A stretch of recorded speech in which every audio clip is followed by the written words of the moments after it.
Well, thank you guys for coming today to cover us and to do this event. I wanted to start. I'm going to be very brief because I just want to get to as many questions as I can. I can do English. I'll answer Spanish if you ask Spanish, and then I'll answer it in English after I answer it in Spanish. So any other languages, you know, won't be able to do it. But those two, and then look.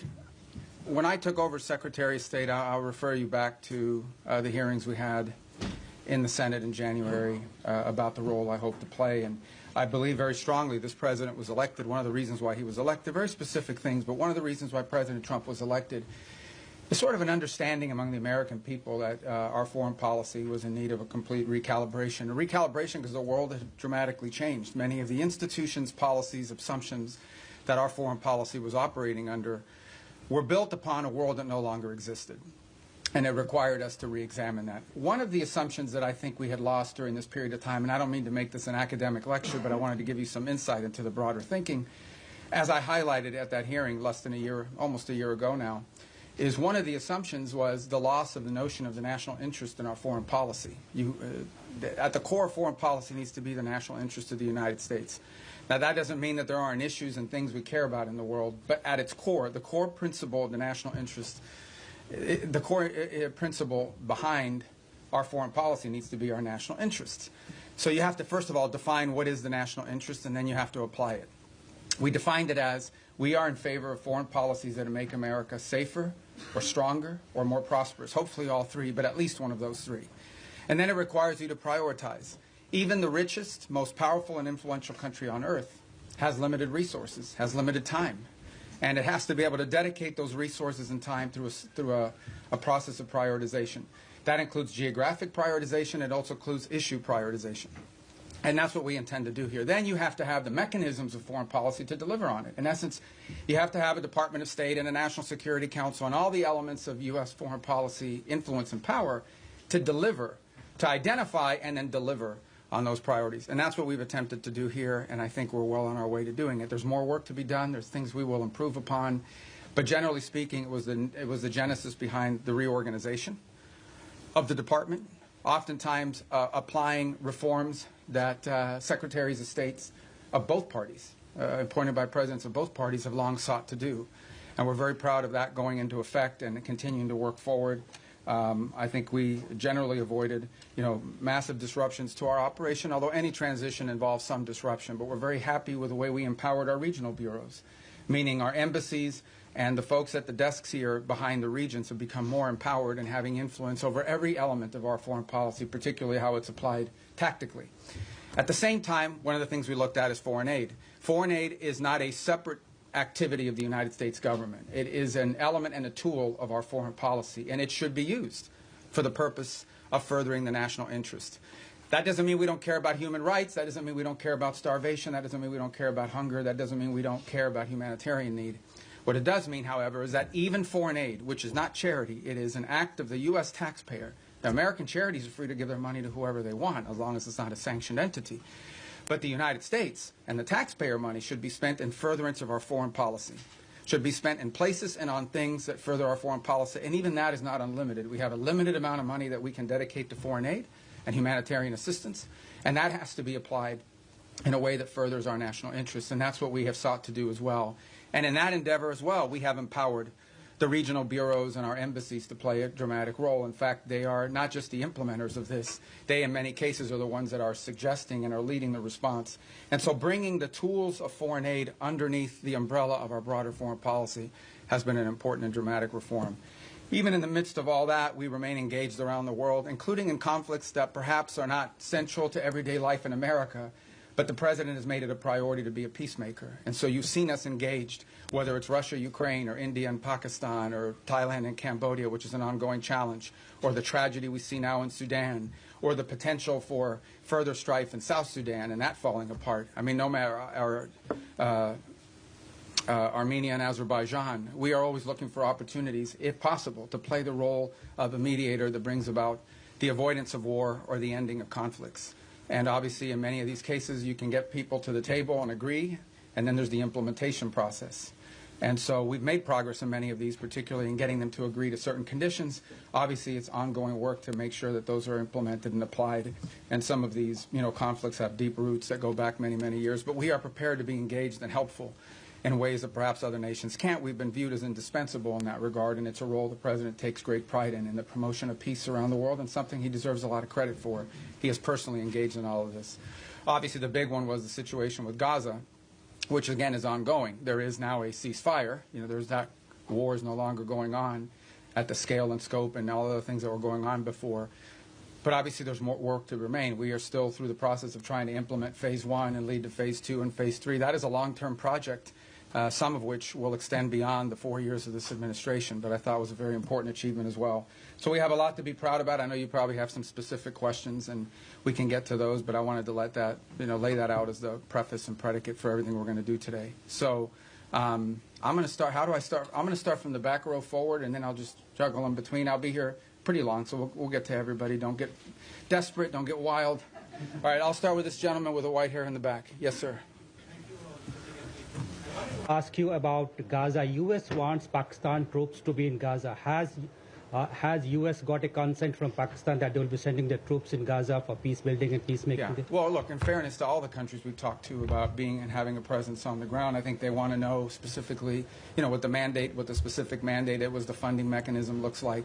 So we're very grateful to Pakistan for their offer to be a part of it, or at least their offer to consider being a part of it. I think we owe them a few more answers before we can ask anybody to firmly commit. But I feel very confident that we have a number of nation states acceptable to all sides in this who are willing to step forward and be a part of that stabilization force. And certainly, Pakistan is key if they agree to do so. But I think we owe them a few more answers before we get there. We're trying to make a lot of progress here with I think the next step here is announcing the Board of Peace, announcing the Palestinian Technocratic Group that will help provide daily governance. And then once that's in place, I think that will allow us to firm up the stabilization force, including how it's going to be paid for, what the rules of engagement are, what their role will be in demilitarization and so forth. Thank you. Next to you in the back. Mr. Secretary, thanks so much for doing this. I want to start with Russia-Ukraine. You mentioned that... Easy stuff, yeah. You mentioned your efforts. There are talks going on right now, starting today and this weekend in Miami. What are your expectations from those talks? And the President yesterday made it clear he expects Ukraine to basically step up before Russia walks away. If you wake up in Odessa, if you're Ukrainian this morning seeing Russians are bombing, your city, or if you turn on TV and listen to Putin, what he says, why would the Ukrainians, ignore what the Russians are saying publicly and believe in what they're hearing? Yeah, look, there's a reason why this war hasn't ended, and that is because there's complex factors at play. I know that sounds like a throwaway line, but it's true.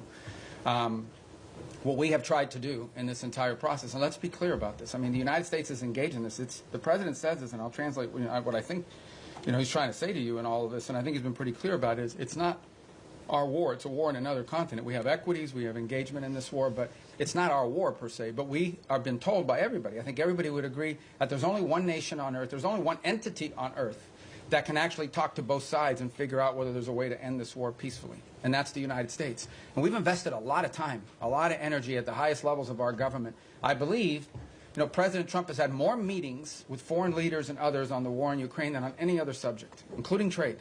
He's invested a lot of time. Steve and Jared have invested time. I've invested time. The Vice President, the Secretary of War, others, Secretary of Treasury, and more, have invested a tremendous amount of time and energy in this. And what we're trying to figure out here is what can Ukraine live with and what can Russia live with, sort of identify what both sides' positions are and see if we can sort of drive them towards each other to some agreement. Wars end generally in one of two ways. Surrender by one side for another, or a negotiated settlement. We don't see surrender any time in the near future by either side, and so only a negotiated settlement gives us the opportunity to end this war. A negotiated settlement requires two things: both sides to get something out of it, and both sides to give something. And we're trying to figure out what can Russia give and what do they expect to get, what can Ukraine give and what can Ukraine expect to get. In the end, the decision will be up to Ukraine and up to Russia. It will not be up to the United States. So that's the role we are trying to play in this. And that's why you see so many meetings going on. This is not about imposing a deal on anybody. It is about determining what both sides expect and need to have, and what both sides are prepared to give in return for it, and figuring out whether we can have those two overlap. And of course, that takes a lot of time and a lot of hard work. It can't generally be done in the media or in press conferences. I think we've made progress, but we have ways to go, and obviously the hardest issues are always the last issues. Yes. All right, I'm going to go to the next row, that gentleman right there with the glasses. Well, right behind you, because you're not the next row. That's the next row, right there. Yes? Thank you. I'd like to ask how you I'm view... sorry, I didn't see, okay, go ahead, you can start. I thought I hadn't seen you, I'd seen him, but you can go, because you're first on that row. So. Okay, great. Thank you so much. As a well-oiled machine, ladies and gentlemen. So go ahead. I'm sorry, man. Thanks. I'd like to ask how you view recent escalation of tensions between Japan and China. You've been known for your tough rhetoric towards China over the years. Do you condemn China's recent provocative actions against Japan? Yeah, no, I think I've been nice to China, in terms of the work we have to do with them. And, I mean, I had another job. My job now is I represent the President of the United States and the United States in foreign diplomacy, and I think we've made good progress with the Chinese. The Japanese are a very close ally of the United States. I think these tensions are pre-existing. We understand that's one of the dynamics that has to be balanced in that region, and I believe that we feel very strongly that we can continue with our strong, firm partnership and alliance with Japan and do so in a way that continues to allow us to find productive ways to work together with the Chinese Communist Party and the Chinese government. Look, there'll be tensions, there's no doubt about it. I mean, at the end of the day, China is and it will continue to be a rich and powerful country and a factor in geopolitics. We have to have relations with them. We have to deal with them. We have to find the things we are able to work together on. And I think both sides are mature enough to recognize that there will be points of tension now and for the foreseeable future. Our job as part of responsible statecraft is to find opportunities to work together, because I think if there's a global challenge that China and the U.S. can work together on, I think we can solve it. And there will be points of tension. We well recognize that, and our job is to balance these two things. I think both sides understand that. And I think we can do that without imperiling or in any way undermining our very firm commitment to our partners in the Indo-Pacific. That includes not just Japan, but South Korea, and obviously if you extend further out, I don't want to leave anybody out, but India and Australia and New Zealand and all the other countries. And we also have growing and burgeoning relationships with countries like Vietnam. And even Cambodia, that we really haven't had, very close contacts with historically. But we've talked to them a lot lately, obviously through the context of the conflict going on with Thailand, but also to figure out opportunities to work together strategically. And I say Thailand, of course, we've had a very long and strong strategic alliance with them for many years. All right, now, yes, sir. Thank you. Gracias, señor secretario. Dos puntos concretos en español. Bajo esta lógica hemisférica, ¿han considerado ampliar la presión más allá de Venezuela o Colombia a regímenes como los de Nicaragua o Cuba? Y segundo, esta semana en el Congreso se denunciaba que México está mandando decenas de buques petroleros a Cuba con la preocupación de que eso financia la dictadura. ¿Debería México reconsiderar esta política de asistencia al régimen cubano? I'm going to answer in Spanish if that's okay, guys, and then I'll do it in English as well. And does somebody do closed caption on this? Can they do it? It doesn't matter because I'm going to say the same thing in English. Mira, la amenaza más importante que existe en la región es estos grupos terroristas criminales. Es la amenaza que enfrenta a Colombia, la amenaza que enfrenta el hemisferio entero, pero es la raíz de la violencia en Ecuador, en México, en todo Centroamérica, en todos estos países. Es la amenaza más primordial de la región. Entonces tenemos gobiernos que cooperan en nuestros esfuerzos en contra de eso. Panamá, Costa Rica, Ecuador, El Salvador, la República Dominicana. No dejo a nadie fuera, pero son muchos que cooperan.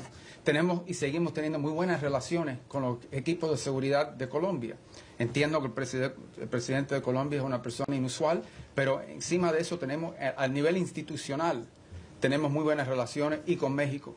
El gobierno de México está haciendo más en este momento en el tema de seguridad que jamás en su historia. Queda mucho por hacer, pero tenemos cooperación. En el tema de Venezuela no tenemos eso, tenemos un régimen ilegítimo que no simplemente no coopera con Estados Unidos, sino coopera abiertamente con elementos criminales. Por ejemplo, el ELN y la FARC operan abiertamente desde territorio venezolano. Entidades de narcotráfico operan abiertamente y con la cooperación del régimen de Maduro para mandar drogas como cocaína a Estados Unidos a través del Caribe, creando una situación muy grave de seguridad en muchísimos países, inclusive Trinidad, República Dominicana, etc. Así que Estados Unidos lo que simplemente está buscando es la seguridad del hemisferio, que incluye, por ejemplo, Haití también. y no hemos visto enfocado en eso. Obviamente los esfuerzos en contra de los barcos narcotraficantes saliendo de Venezuela han recibido mucha atención. Lo que no se habla lo suficiente, lo que estamos haciendo también en el mar Pacífico, donde hay esfuerzos andando también. La diferencia es que ahí tenemos la cooperación de gobiernos amigos. Lo que no se está hablando es lo que estamos haciendo junto con los mexicanos. Lo que no se está hablando es lo que estamos haciendo para crear una fuerza de estabilidad antipandilla dentro de Haití. Lo que no se está hablando es toda la cooperación que existen con todos estos gobiernos para llevar a cabo esta guerra en contra de estos elementos terroristas, criminales, que operan abiertamente dentro de nuestra región y que amenazan los estados de esta región. La buena noticia es que este nuevo año nos va a traer más gobiernos en el hemisferio que están dispuestos a cooperar, en países como Bolivia, en Chile. Obviamente ya tenemos grandes amistades en lugares como Paraguay y Argentina, y en fin, la reelección del presidente en Ecuador, la cooperación que existe en muchos países y esperemos poder ampliar esas relaciones con otros países también. Así que el esfuerzo se trata de eso y en eso estamos enfocados. Y obviamente tenemos que determinar cuáles son las fuentes de inseguridad en la región. Y esa fuente, la razón por la cual Venezuela ha recibido tanta atención, es porque Venezuela es un país que no simplemente, es un régimen ilegítimo, que no simplemente no coopera con nosotros, sino abiertamente coopera con elementos criminales y terroristas, incluyendo Hezbollah, Irán y otros. Y obviamente estos grupos narcos cooperan abiertamente desde ahí. You know, the question and it's a question many of you might have as well, is when it comes to the Western Hemisphere, the single most serious threat to the United States from the Western Hemisphere is from transnational terrorist criminal groups, primarily focused on narco trafficking, but they're in all sides businesses as well. So the good news is we have a lot of countries in the region that openly cooperate and work with us to confront these challenges. Mexico, their level of cooperation with us is the highest it's ever been in their history. Throughout Central America, for the most part, except for maybe Nicaragua and to some extent Honduras, we've had great cooperation from Ecuador, from El Salvador, from Ecuador being in South America, but across the Pacific coast we're also undertaking efforts. Guatemala, Costa Rica, Panama, these are all nations that cooperate with us openly in search of stability in the region. You move to the Caribbean basin, in Trinidad, in Guyana, in Jamaica, in the Dominican Republic, countries that openly cooperate with us. Even Colombia, despite its unusual president, has institutions in that country that work very closely with us, and those ties remain unimpeded and unaffected. So all of this is very positive. There's one place that doesn't cooperate, and it's the illegitimate regime in Venezuela. Not only do they not cooperate with us, they openly cooperate with terrorist and criminal elements. For example, they invite Hezbollah in Iran to operate from their territory. But they also allow the ELN and the FARC dissidents not just to operate from inside of Venezuelan territory, to control Venezuelan territory, unencumbered, unimpeded. On top of that, we know that they are in cahoots with drug trafficking organizations. It's not just that they don't work with us against these organizations. Okay? It's that they openly, cooperate with these guys and allow them to operate. So these guys are, marching in and out, doing whatever they want from Venezuelan territory, and it's a challenge. And so that's why that's received so much attention. But I would urge you to not just focus on that, but also focus on all the other things we're doing in the region, including, for example, standing up this gang suppression force in Haiti, which we were looking for 5,500 forces. We already have pledges of up to 7,500 forces from a variety of countries. We've seen donors step up to fund that effort. That's a very important effort. It all ties together cohesively. But the goal here is to bring security and stability to the hemisphere, to the region we live in, okay, which has not received enough attention. To bring the elements of American power to achieve that, to do it in partnership with as many countries as are willing to work with us in that regard. That's the goal here, and it's comprehensive and involves more than just one place. What makes Venezuela stand out is that the regime there actually cooperates with the terrorists. Yes, sir. In that row right there. Yeah, right there in the middle. The hemisphere. The White House recently put out the national security strategy, essentially reorienting towards the Western Hemisphere. It was good, right? Strategy going to Well, I was involved. So you can answer from both hats, I guess. Exactly. But how is that strategy going to dictate your relationship with other hemispheric powers like Canada and Mexico? No, we want to partner with as many people. They face the same threats that we do. It's Mexican mayors that are being assassinated in public squares. It's Mexican journalists that are being assassinated. It's parts of Mexico and institutions in Mexico that in some cases are compromised, usually through threat. by these elements. They recognize it, which is why they're partnering with us. Of course we want to work with other governments in the region to confront this challenge, and in most cases we have cooperative places. Now, we don't have that from Nicaragua or Cuba, but obviously didn't have it historically from Bolivia. We hope and expect that that will change. And we certainly don't have that from the regime in Venezuela, who actually don't just not cooperate with us, they openly cooperate with narco-trafficking elements that use Venezuela as a transshipment point. Yes, ma'am. Yes. Thank you, Mr. Secretary. Today you had the second round of direct negotiations between Lebanon and Israel.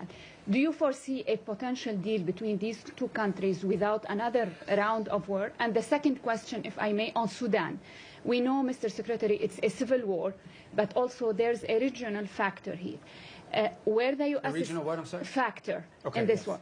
Where the U.S. stands here, and what's a red line for you? Is a divided Sudan is a red line for the U.S.? Yeah, let's separate the two because they're both easy questions, right? So the first one is we're hopeful. Look, at the end of the day, the goal everybody shares is a strong Lebanese government that controls the country, and Hezbollah is disarmed. They're no longer an armed element that can threaten Israel's security. That's the goal here. And we have tried to, in a cooperative way, to do everything we can to empower the Lebanese government to have the ability to do that. And so I hope that's what these talks are aimed towards, and we'll be supportive in every way we can to achieve that outcome. What I think is abundantly clear to everybody is no one is in favor of a Hezbollah that can once again threaten the region, act as a direct Iranian proxy, and obviously if they threaten Israel, we're not going to have peace. So we are hopeful that the talks between Lebanese authorities and the Israelis will create outlines and a way forward that prevents further conflict. I think I don't speak for the Israeli government. I can only tell you and echo what they've said publicly, and that is that if they feel threatened by Hezbollah, they will take actions in their defense against them. So we all would hope that we could avoid that, right? We would all hope that in order to have peace, you have to avoid that, and the best way to avoid it is to have a strong Lebanese government that can actually control the country, and that Hezbollah is no longer an armed threat to Israel or to the Lebanese state. And that's what we're committed to hoping to achieve, and we hope that, I can't speculate on what the talks will lead to, but we'll do everything we can to make them productive. On Sudan, you've rightfully outlined, I mean, there are regional elements to this. I mean, there are clearly both sides, you know, the SAF and the RSF have supporters from outside of Sudan's borders that are involved, and we've been engaging with those countries. It's not just countries that are providing them weaponry and equipment, it's also countries that are providing transshipment, particularly to the RSF to receive weapons, in some cases advanced weaponry. Our goal right now in the short term, and what we've emphasized to everybody, including in my calls with leaders in the UAE, leaders in Saudi Arabia, we're very engaged in that. Our special envoy, Mossad Boulos, just returned from the region, meeting with the Egyptians, with the Saudis, with the UAE, and others. We've also been in collaboration with the UK on some of this. Our goal, the immediate goal we have, is a cessation of hostilities, okay, a humanitarian truce going into the new year that allows humanitarian organizations to be able to deliver aid to the people in great distress. Right now, that's not possible. We are hearing, continue to see reports of humanitarian convoys actually being struck on their way in. And so you can just imagine what's amazing to us is these convoys are struck and the rest of the convoy continues. That's how committed these groups are. But what we said to everybody on it is that what's happening there is horrifying. It's atrocious. That one day the story of what's actually happened there is going to be known and everyone involved is going to look bad. And we have played the role we have played is a convening role in bringing the parties to the table. So I think we will know more very soon about whether this is possible. One of the challenges and frustrations in Sudan has been that one side or the other will commit to certain things, and then they won't live up to those commitments. They'll agree to anything and implement nothing.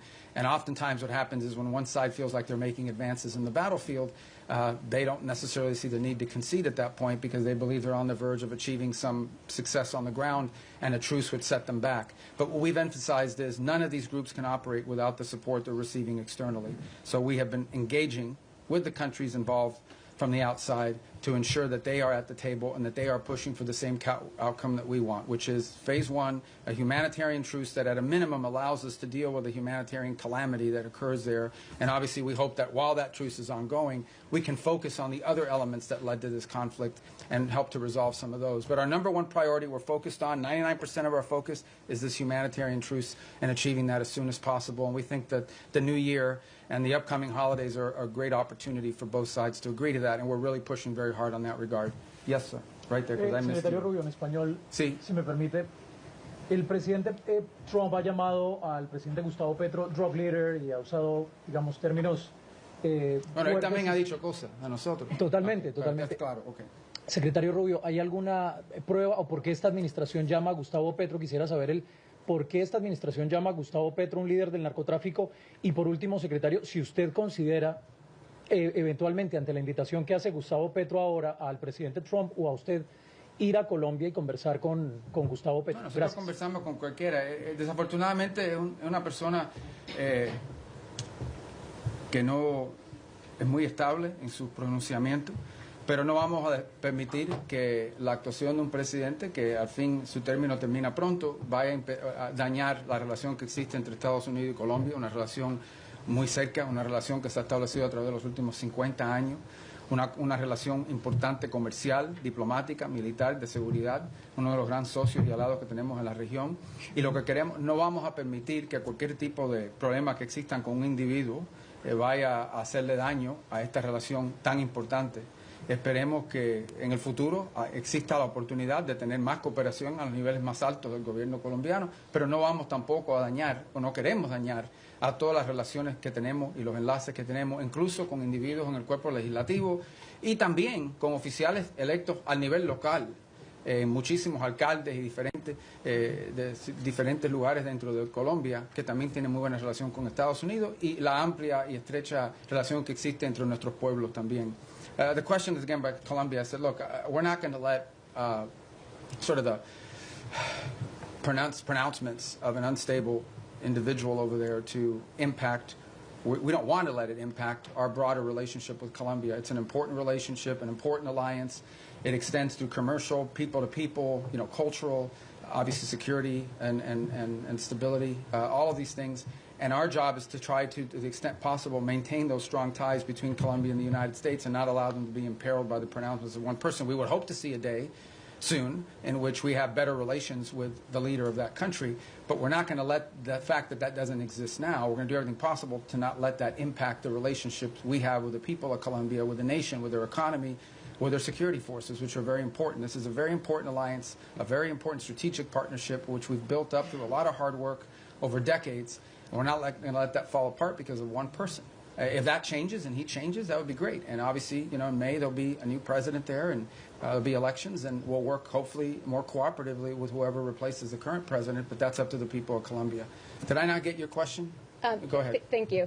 Returning to Gaza, what is the U.S. understanding of what Hamas is willing to concede on disarmament? Reports suggest that Hamas might hand over its heavy weapons but retain its smaller arms. Is the U.S. prepared to accept partial disarmament as sufficient? Yeah, I'm not going to get into the details of those types of negotiations. Let me just couch it to you this way. Everyone wants peace. No one wants a return to a war. If Hamas is ever in a position in the future that they can threaten or attack Israel, you're not going to have peace. Okay? You're not going to convince anyone to invest money in Gaza if they believe another war is going to happen in 2 to 3 years. So I would just ask everyone to focus on what are the kind of weaponries and capabilities that Hamas would need in order to threaten or attack Israel as a baseline for what disarmament needs to look like. Because you're not going to have peace. If 2 years from now Hamas is launching rockets or killing Israelis or carrying out, God forbid, another 7th of October type terrorist attack and so forth, you're not going to have peace. So who's going to invest in a peace? Who's going to invest in rebuilding a place that's going to get destroyed again in a future war? So that's why disarmament is so critical. Now, what that entails, we're going to leave that to the technical teams to work on. It would have to be something, obviously, that they're willing to agree to, that our partners can push them and pressure them to agree to. It also has to be something that Israel agrees to. In order for that to work, both sides have to agree on it, and we need the space to do it. But that's the way to think about it, okay? You cannot have a Hamas that can threaten Israel in the future. If they can, you won't have peace. So that's the goal. All right. Who's left in that row? Right there with the mustache. Or the... Does the U.S. have the goal of removing Maduro from power? Do you expect any regime change this 2026? I would appreciate if you could answer both in English and in Spanish. In Spanish. Yeah. It sounds so much better in Spanish when I answer that question. No, but for my So I'll start in English. Look, our goal is regional stability and security in the national interest of the United States. The national interest of the United States, specifically when it comes to Venezuela, is as follows. We have a regime that's illegitimate, that cooperates with Iran, that cooperates with Hezbollah, that cooperates with narco-trafficking and narco-terrorist organizations, inclusive not just protecting their shipments and allowing them to operate with impunity, but also allows some of them to control territory, the ELN and the FARC-D. Okay? The ELN and the FARC dissidents operate openly. They have like open camps that they control territory inside of Venezuela. That is our national interest, and that is what this is focused on. And that's what the president's been focused on. And that's what we're conducting. And that's what we have been focused on the entire time. Because that is the threat to the national interest of the United States. Now, do we consider Maduro legitimate? No. And by the way, guys, when I say these things about Maduro and his role in narco-trafficking, it's not, I hear his reports, Marco Rubio says it, it's not me. A grand jury in New York, in the Southern District of New York, okay, a grand jury in the Southern District of New York was presented evidence and came back with an indictment, not just against Maduro, by the way, but against a bunch of people in his government for narco-trafficking. A bunch. He had, his nephews or the nephews of his wife indicted, convicted in the United States for narco-trafficking. Like this was, until President Trump started doing something about these narco-trafficking links, nobody disputed that Maduro and his regime was in cahoots with narco-traffickers. Not to mention the fact that they unleashed trained Aragua gangs on the United States. They've unleashed, a mass migration event, perhaps the largest in history. 8 million people have left Venezuela since 2014. So also destabilizing all the countries in the region who've had to assume people that are fleeing this illegitimate regime. So, but nobody disputed the drug links. So that's what the president's been focused on, and that's the problem. And that's the problem in Venezuela. En el caso de Venezuela es muy simple. Es un régimen ilegítimo que coopera abiertamente con Irán, con Hezbollah y con grupos narcotraficantes. Incluso la ELN y la FARC que operan abiertamente dentro del territorio venezolano encima de los demás. Entonces, la amenaza que enfrenta los Estados Unidos es eso, que tenemos un régimen ilegítimo que coopera abiertamente con elementos terroristas, y por eso consideramos el régimen de Maduro un régimen terrorista, cooperan abiertamente con elementos terroristas que amenazan la seguridad de Estados Unidos. Punto. Ese es nuestro interés y en eso estamos enfocados. Okay, next row right there. You. Yeah. With all due respect for my colleagues, I'm going to ask this one in Spanish. Okay. Señor secretario, usted acaba de decir que no espera o que no es la intención de Estados Unidos que las diferencias con el presidente Gustavo Petro generen afectaciones para la relación con Colombia. Pero la verdad es que sí las han generado. Colombia fue desertificada, el presidente Donald Trump ordenó suspensión de recursos de cooperación para nuestro país y ya se están viendo consecuencias en materia de seguridad en Colombia. Nada más anoche asesinaron a 6 soldados colombianos, el ELN, con un atentado terrorista. Y la gran pregunta en Colombia hoy es ¿qué va a pasar el próximo año si Colombia elige un presidente de izquierda? Si las relaciones de Estados Unidos, las buenas relaciones con Colombia y el respaldo de Estados Unidos va a depender de que el pueblo colombiano elija un presidente que sea visto con buenos ojos por parte de esta administración. No, pero que esto no se trata de izquierda ni derecha. Esto se trata de una persona que simplemente no coopera con nosotros en estos esfuerzos. De eso se trata. Al final del día, el pueblo colombiano va a escoger el próximo presidente. Es una democracia, tienen elecciones, esperemos que se cumplan todos los requisitos. Tienen una larga historia de cumplir los requisitos democráticos. Aquí no estamos diciendo que Petro no fue electo democráticamente, aquí nadie dice que no fue así. Pero en fin, esto no se trata de izquierda ni derecha, se trata de tener en poder un presidente que coopera con nosotros. Obviamente, sin duda, la postura que era tomada en contra de Estados Unidos ha afectado a nuestra relación, no hay duda de eso ninguna. Estamos tratando de limitar eso lo más posible, pero también tenemos intereses que tenemos que proteger. Y tampoco vamos a pretender, cuando tienes un presidente diciéndole a los elementos de seguridad que no cooperen con Estados Unidos, eso no lo podemos ignorar. Pero por otra parte entendemos que tenemos dentro del sistema colombiano, incluso al nivel legislativo, en el Congreso, en el Senado, también alcaldes y otros líderes políticos de ese país que sí quieren buenas relaciones con Estados Unidos, y incluso líderes que no son de derecha, que son de izquierda, pero que entienden la importancia de esa relación. Pero esto no se trata de ni izquierda ni derecha, se trata que si va a cooperar con Estados Unidos o no. Tenemos una larga historial de cooperar con Colombia, que fue un ejemplo y un modelo para la región, y ahora tenemos algo un poco menos, que es lamentable. Ojalá que eso cambie. The question was about whether the U.S. relations to Colombia is dependent on whether they elect a leader that's center-right or center-left. It has nothing to do with left or right. It has to do very simply with whether or not we have a leader there that we can work with. The U.S.-Colombian relationship, especially our security relationship, but also our economic one with a free trade agreement, is a model. It was a model for the region. We tried to replicate that everybody would use Plan Colombia as an example of what you need to do in these other places. And we want to continue that. Now, no doubt, when you have the president of a country saying some of the things and ordering some of the things that he's ordered, it's going to have an impact on some of that relationship. Our job is to try to preserve and protect as much of that relationship as possible, but it will be impacted. But it doesn't matter whether the next president is center right or center left. That's not the issue. The issue is whether the next president is someone who's going to, once again, cooperate with the United States and restart these relations. That's what we seek. And if President Petro changes in his stance, perhaps that could change as well. But if he doesn't, obviously, it'll be up to the people of Colombia to elect their next president. Yes, ma'am, right there in the middle. I don't want you guys to think I'm only picking the Spanish ones, okay? I actually don't know who any, well, there's a list here, but I can't even read it without these glasses. All right. Go ahead, I'm sorry. Perdón. Secretario Rubio, usted lleva años denunciando el régimen de Nicolás Maduro y estuvo, entiendo, hace poco en una conversación telefónica donde hablaron el presidente Trump y Nicolás Maduro. Quisiera preguntarle cómo sintió a Nicolás Maduro en esa conversación, usted que lo conoce desde hace años, pues su comportamiento, si siente que está acorralado como reportan los medios, si está abierto a irse a otro país a cambio de un indulto, si ustedes estarían pensando en reunirse con él. ¿Cómo fue esa conversación? O sea, ¿qué nos puede contar de el efecto que está teniendo sobre la presión? Yo no voy a comentar sobre ninguna conversación del presidente Trump con cualquiera del mundo, y si existió o no existió. Yo no voy a comentar sobre eso. Voy a repetir lo que he dicho ya. Esto se trata de algo muy simple. Y esto se trata de los intereses nacionales de Estados Unidos. Y hay una amenaza regional que existe. Y en el caso de Venezuela no tenemos cooperación. Para empezar, que es un régimen ilegítimo. Segundo, que es un régimen que no coopera, es antiamericano en todos sus pronunciamientos y actuaciones. Y tercero, es un régimen que no solamente no coopera con nosotros, sino abiertamente coopera con elementos peligrosos, terroristas y criminales. Incluso ellos mismos lo son. Entonces es difícil llegar a un acuerdo con terroristas que están abiertamente cooperando con estos elementos peligrosos que amenazan la seguridad de Estados Unidos. Encima de eso no voy a especular más. Pero va a haber guerra, secretario, porque ahorita en Colombia todo el mundo se está levantando en Venezuela con la posibilidad de que haya una guerra entre Estados Unidos y Colombia. Nosotros estamos protegiendo el interés nacional de Estados Unidos. Yo creo que, en fin, ese es nuestro derecho. Y también le diré que en Colombia debe haber mucha preocupación, que ha habido un ataque el día antes de ayer, o fue ayer, de ELN, o la FARC, creo que fue ELN, y ¿de dónde operan ellos? Abiertamente, de territorio venezolano, abiertamente, como si fueran un país soberano, operando abiertamente dentro del territorio venezolano. It's the same question, guys, and that is, the bottom line is very simple. Our interest in Venezuela and in the region is the national interest of the United States, and in Venezuela we have an illegitimate regime that not only does not cooperate with the United States, but openly cooperates with narco-terrorists and others who threaten the national security of our country.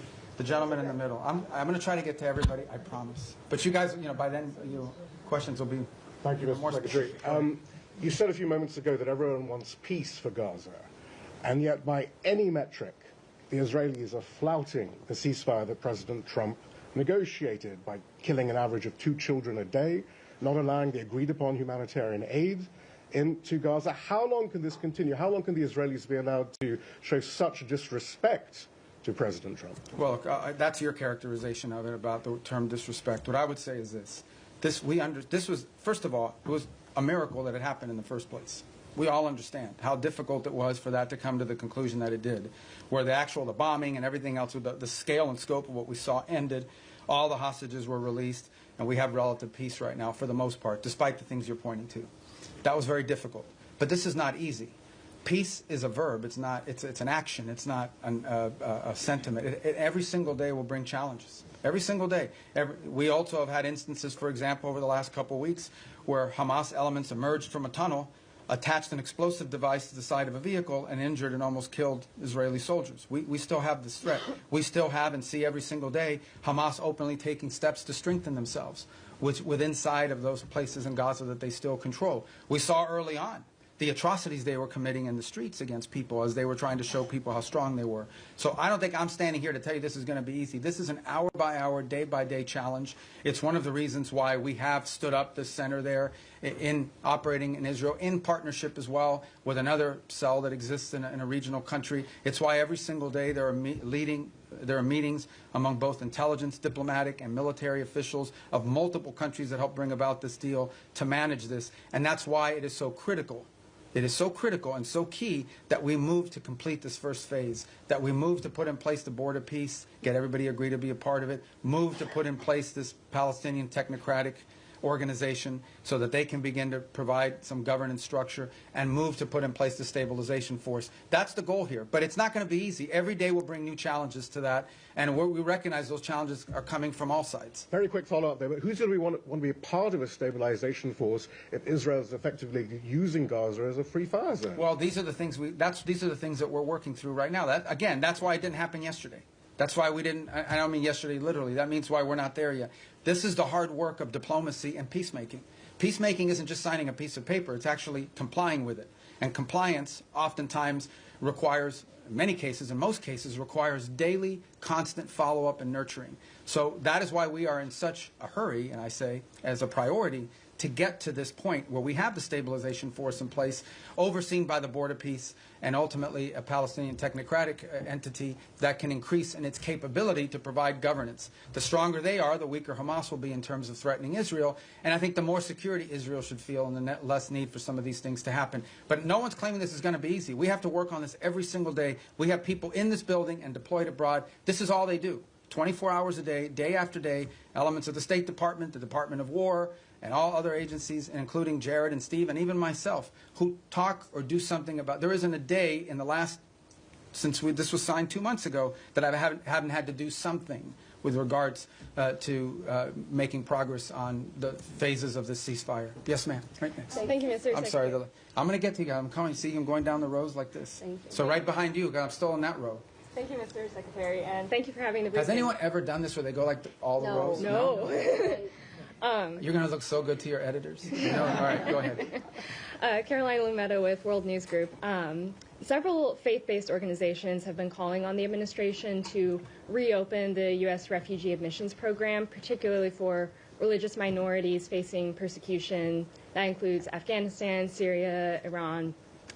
Is it going to be a goal in 2026 to expand that program again beyond South Afrikaners? Yeah, so here's the problem, okay? In the last 4 years, we had a flood of people enter this country through a variety of means. So that's what we confronted. We have to stop that. And we did. We've been successful. You see the border secured, the number of illegal entries has completely collapsed. And now we're facing a second challenge, and that is we've admitted a lot of people into the United States. And perhaps the overwhelming majority of them are not bad people and so forth. This is all true. But there are people, we know, okay, for a fact, there are people in this country who got in through some form of vetting that was wholly insufficient. And we've seen tragic evidence of that very recently, including people that we claim to have vetted. So, why does that happen? Because there are some places where you can't vet people. You can only vet people on the basis of information you have about them. But that information is oftentimes dependent on whether there's some local authority that actually has any information about them. Okay, so that is the challenge we're facing, which is why the President has sort of put a stop to all of these things until these systems for admitting people into our country can be improved. But I think everyone would understand that after a flood of 15 to 20 million people into our country, almost unrestrained in some extent, over the last 4 years before taking over in January of this year, there's a desire in our country to put a stop to that until we can fix these processes to ensure that not only do we know who's in the country now, but in the future, we're not going to face some of these challenges that we faced in the past. So, look, the United States remains the most generous country in the world when it comes to legal immigration. This year alone, close to 1 million people will enter this country legally and have their green card and go to work. But we do have a right, like every sovereign country does, to know who you are, why you're coming, what you've done in the past, and what we think you might or might not do in the future. We have a right. We have a right to make sure that you're not going to come to this country and pose a burden on our social safety network. All of these things are rights of sovereign countries. A bunch of sovereign countries in the world do it. Most of the countries in the world have far more restrictive immigration policies than the United States has ever had. But we are in a special period right now. This is not like business as usual. This is, right now, we are less than a year removed from the most reckless migratory incompetence in American history, where a flood of people and mass migration events entered the United States. And they can claim all they want that they vetted people. This is just not true. Some of them were cursory vetting, and in some cases you couldn't vet them because the countries or places they came from had no documents upon which they could be vetted on. So that program will be studied, and it will not be restarted at the scale and scope it was until we are comfortable that it is one that we know everyone who's coming in and who they are and whether they meet the criteria for admission to the United States. Do you have any sort of timeline? Thank you so much, Mr. Secretary. A follow-up on the conversation between President Trump and Maduro, because the day after the conversation, the President said he was going to be meeting that gentleman very soon. Is this still being considered? Is the president still considering that? Is still a chance for diplomacy on Venezuela? And also, any role that you see Brazil could play? Because just a few weeks ago, President Lula spoke with President Trump and Nicolás Maduro, and he offered to help to mediate the conversation. Yeah, I'm not going to comment on any, as I said, I'm not going to comment on the president's talks. I will just point you to the fact that the thing about this president that I think you've seen is he's willing to talk to anybody. He's willing, he doesn't view talks as a concession. But I don't have any update to you on what comes next in that regard. I have no reason to express skepticism or optimism about it. I'm just not going to comment on what the president has available to him as options across the range of options that include diplomatic options. And how about the conversation with Lula? I mean, I think he said to us what he has said publicly, and that he has a willing to play a positive role in that regard. You know, the president's had 2 phone conversations and 1 meeting with President Lula. I think we've made progress on some things, including on trade. We have more work to be done. The 2 presidents got along. We felt that was important in terms of those conversations. I've talked to Mauro, their foreign minister, on it, including this earlier this week. And we have a lot of issues in common with Brazil that we'd like to work together on, and strong links. Being from Florida, as an example, I know how important Brazil has been to us as a partner. We've had some disagreements on a couple things over the years as well. But I feel like that relationship is on a positive trajectory. But as far as its role in Venezuela, I don't have anything to provide you on that today of any specificity. Just a quick follow-up on the tariffs, political tariffs. No, I got to get to him. Okay. Thank you, Mr. Secretary, and thank you very much for doing this. On phase 2 in Gaza, when is the soonest that we could see that being implemented? And then separately, you said at the top that you want the US to play the role of mediator that brings about the avoidance of war and ending conflicts. How do you square that position with a possible military intervention in Venezuela? Thank you. Well, first of all, a couple things. Wanting to pursue peace and secure peace does not necessarily come at the expense of your national interest. We reserve the right and retain the option of defending our national interest. Now, in the case, again, we're going to talk about Venezuela. Let's be clear. Maduro has made multiple deals with elements around the world, including with the Biden administration. Okay, Maduro made a deal with the Biden administration, and here's the deal he made. And I only say this to you not because we want to get back to that deal, but just as an example of why the guy cannot be trusted to keep deals. It's a problem. Okay, somebody breaks deals multiple times, you have a right to be skeptical they're ever going to keep the deal. He made a deal, and as part of that deal, they lifted sanctions. They released his 2 nephews from federal custody after their conviction. They sent back his bagman, Alex Saab, and all these sorts of things. He released political prisoners, and he promised to have free and fair elections. He didn't have free and fair elections. He rearrested or exiled most of those political prisoners, so he pocketed all the benefits and lived to none of those commitments. So, look, it's hard to have and do a deal with someone who never keeps a deal. Now, on the broader perspective of what you're asking about, let's be mature here. Yes, there are issues where we want to pursue peace if that is possible, but we also have our national interest. If our national, we're not going to reach a peace deal with narco-trafficking bans. We're not. We can't reach a peace deal with MS-13. We can't reach a peace deal with Tren de Aragua. We can't reach a peace deal with the ELN or the FARC that are still pumping drugs into the United States or any of their cartels in Mexico. You can't do a peace deal with these people any more than you can do a peace deal with a mafia.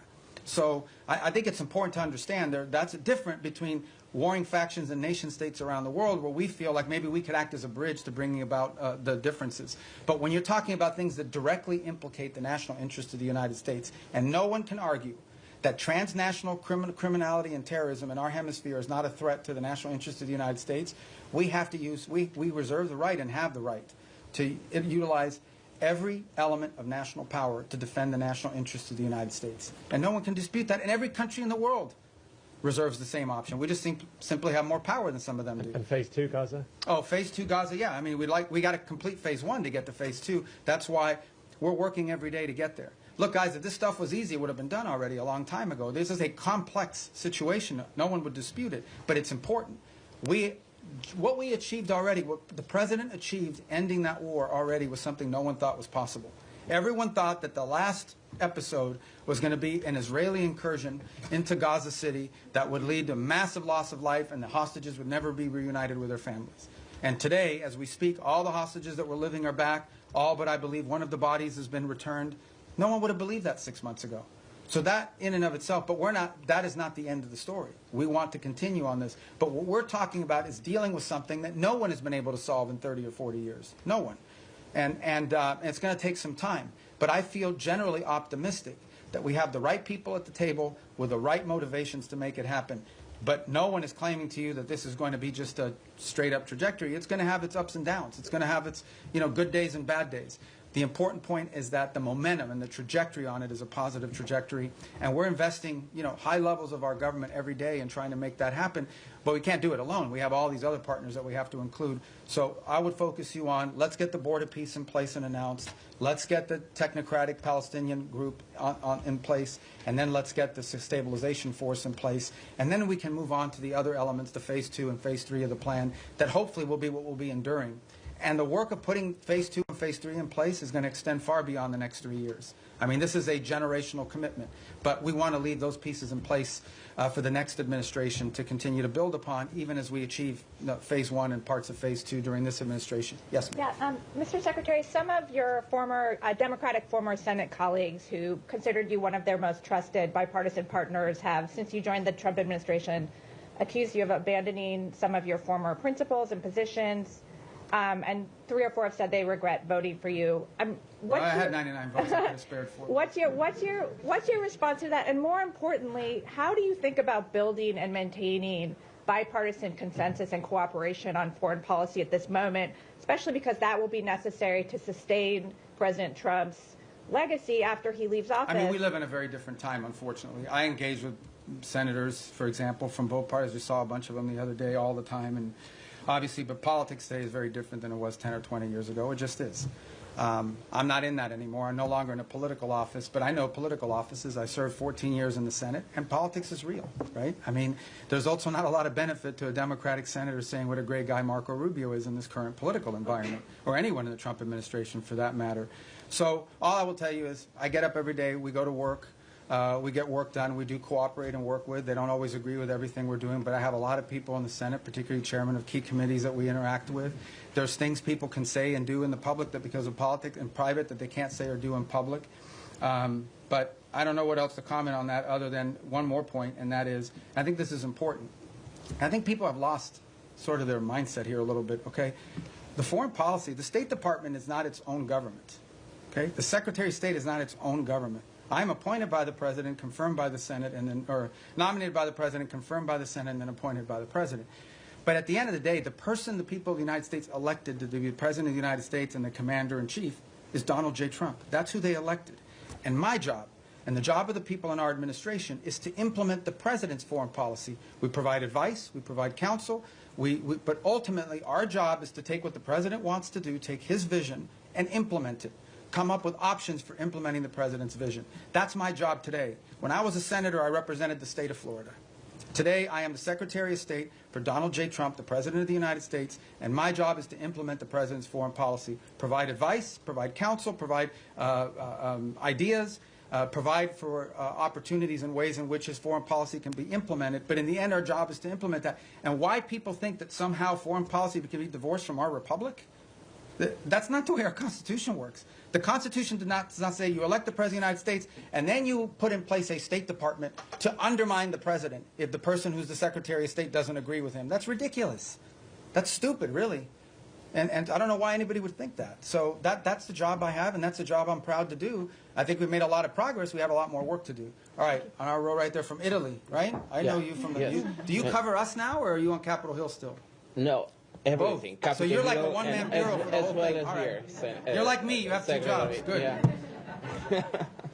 All right. Thank you, Mr. Secretary. So the United States, on one hand, are mediating with Russia to end the war in Ukraine. But on the other hand, the Russian foreign minister yesterday or the day before said it would be a fatal mistake from the U.S. To block the oil tanks from Venezuela and trying to overthrow the Maduro regime. So what kind of what's the assess that you're doing, and are there any safeguards in place to avoid escalation with Russia? And then I have another question about the Hezbollah, sir. Yeah, we're not concerned about an escalation with Russia with regards to Venezuela.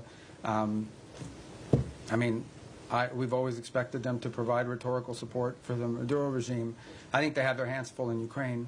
And if he's watching, Sergei, Merry Christmas. And but at the end of the day, I expected them to say what they were going to say. The rhetorical support, we understand what that's at. It's not a factor in how we consider this whole thing. And then, if I may, about the Hezbollah, I know you already answered, but I wanted to ask you if the US administration is considering a broader military support involving also potential Arab partners, not only in providing weapons, but also going into the field to disarm the Hezbollah if the diplomatic talks will fail. Well, I've not heard anyone sort of suggest that at the level of detail you've talked about. I think regionally, for example, if you talk to the Syrian authorities, they're very concerned about Hezbollah. I think most of the countries in the Gulf region view Hezbollah as an agent of Iranian influence and Iranian action. But as far as what you're discussing, which is sort of a coalition of armed units going into Lebanon to disarm Hezbollah, I've not heard that proposed by anybody. Perhaps you have, but I haven't, and that's not certainly something we've been... Senator Graham okay. was talking about it one at of the my former Congress. colleagues, yeah. Well, you should ask Lindsey about how he's going to put that together, because, but we just haven't heard it. I'm not saying you may not hear that one day in the future, but I think what is clear, and I think maybe perhaps what Lindsey is speaking to, is that it is clear that if you talk to leaders in the region in all these countries, they all have the same goal, perhaps not, which is to ensure that Hezbollah can no longer play the role that they've played in the past, not just threatening Israel, but being an agent, an open agent, really a proxy of Iranian influence in the region. All right. Thank you. Next. I didn't get to you. Oh, I'm in the new row. Okay, go ahead. Okay, thank you so much, sir. You have previously said in the past that you and the administration are committed to fixing the backlog of visas for foreign-born priests and other religious workers, whether that be through the Religious Workforce Act, or through maybe a standalone process. Is there any update you can give on the status of that and what's being done to I think we'll have more to fix this announce issue? on that early next month. Okay. Yeah, early next month. Okay. We've worked closely with a lot of the religious authorities to do that. Obviously, depending on the denomination, we're not discriminating in favor of one versus another. Mhm. Some denominations are more professionalized in terms of what they're able to provide us with and sort of information versus others. Some of it depends the country they're coming from, because, we have to be careful not to be waiving. We have country-specific requirements depending on the country they're coming from. But I think we have a good plan in place to put that into effect. And I know we've worked with a number of denominations in that process. Obviously, one of the big users of that system is the Catholic Church in the U.S., and so we've worked with the Conference of Bishops. And I think we're going to get to a good place. We don't have it ready yet. All this takes time to put together, but we're moving quickly, and I think we'll have something positive about that at some point next month, hopefully in the early part of next month. Thank you yes, so much. Sir. Thanks, Mr. Secretary. White House Chief of Staff Susie Wiles said that the U.S. would need congressional approval to conduct ground strikes in Venezuela. Do you share that view? And on your response today on regime change, Wiles already acknowledged that the point of the both strikes was to pressure Maduro, i.e. have him leave. Why not just acknowledge that this is a regime change? Do you have the quote she said? That this is but do you have the quote? To cry uncle. Yeah, so cry uncle, all right? I guess in Spanish you would have to say tío. But I think, I don't know how that, you can interpret it any way you want. But at the end of the day, it is clear that the current status quo with the Venezuelan regime is intolerable for the United States. The status quo, that they operate and cooperate with terrorist organizations against the national interests of the United States.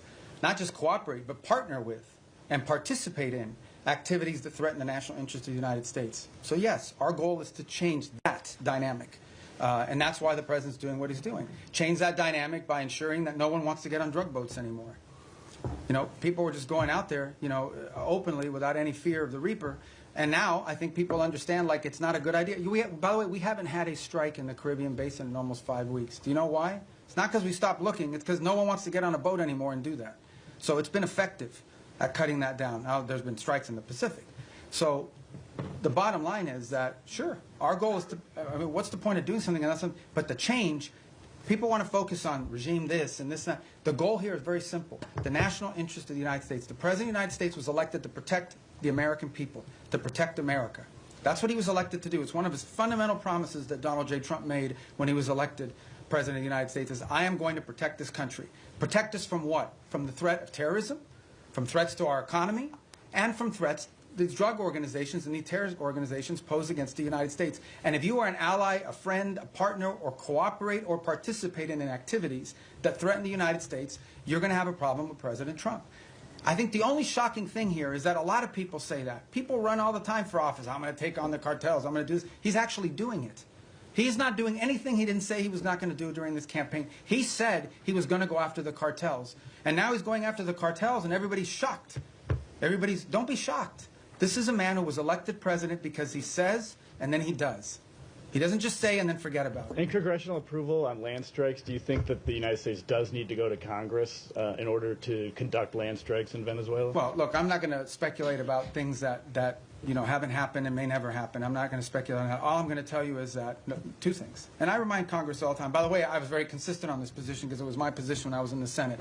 Number one, no administration, Republican or Democrat, has ever accepted the War Powers Act as being constitutional. That said, multiple administrations, including this one, have sought congressional approval and or certainly congressional notification of actions taken. Why? Because American action is always strongest when it has the buy-in and the participation of a broad set of actors. Now, given our current political climate, that's not always easy because we do have people today in politics that are against everything that President Trump is for. It doesn't matter what it is. It doesn't matter if they themselves had the same position. If it's President Trump's idea, they're against it reflexively. Okay? That's the nature of the current climate in our politics. But I can tell you that to this point, nothing has happened that requires us to notify Congress or get congressional approval or cross the threshold into war. We have very strong legal opinions. We have now briefed Capitol Hill 23 times, 23 briefings, bipartisan briefings on Capitol Hill. I have personally participated in 6 of those 23 at the highest levels of the committee, but then the full House and then the full Senate, which, by the way, are always interesting. Now, okay, get it. I've been there before, okay? So, I was part of this thing in the past as well. But you do this briefing, you answer all their questions, and then they go out and tell people, we heard nothing, we saw nothing, that we were pleased with. They already had their answer before they went in, but we do them anyways. And we continue to do them. Not to mention the individual calls I've had with leaders in Congress, and I'm not going to disclose what those are. So everybody over there does know what we're doing, they know why we're doing it, and we've kept Congress fully apprised, and we'll continue to do so. Yes. Thank you, Mr. Secretary. The settlers' violence is rampant in the West Bank. The what is, I'm sorry? The settlers, yes, the Israeli settlers' violence in the West Bank is being escalating, is increasing. Also, Israel is building around 20 settlements unit. Doesn't this undermine your own effort in the peace process? And also, if I may, on Gaza, the humanitarian situation is dire. The babies have been frozen to death because of the weather.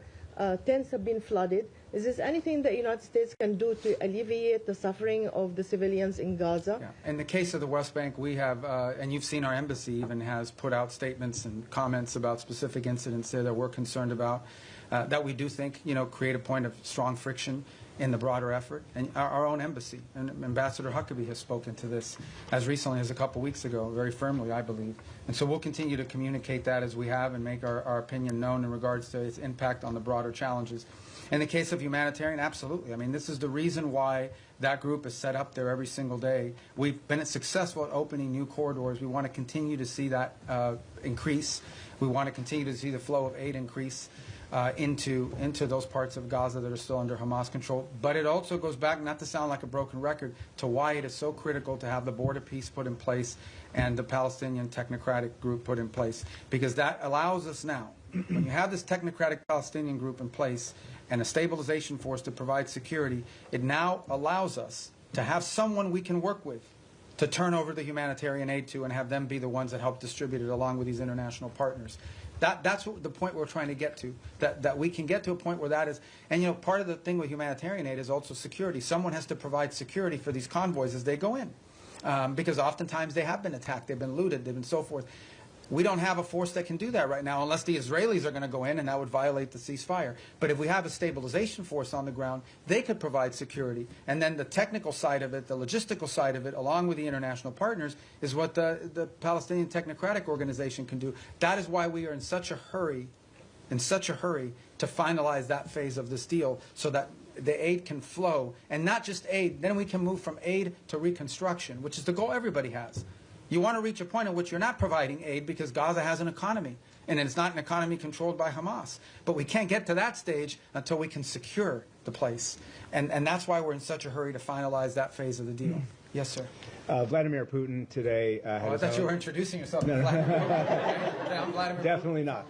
Definitely not. Vladimir So Putin. what are you doing here? Nick Schifrin, PBS NewsHour. Vladimir Putin had his own end-of-year press conference today. Oh, he's trying to step on my message. Yeah. His went, I think, 4 hours, so we got at least 3 hours.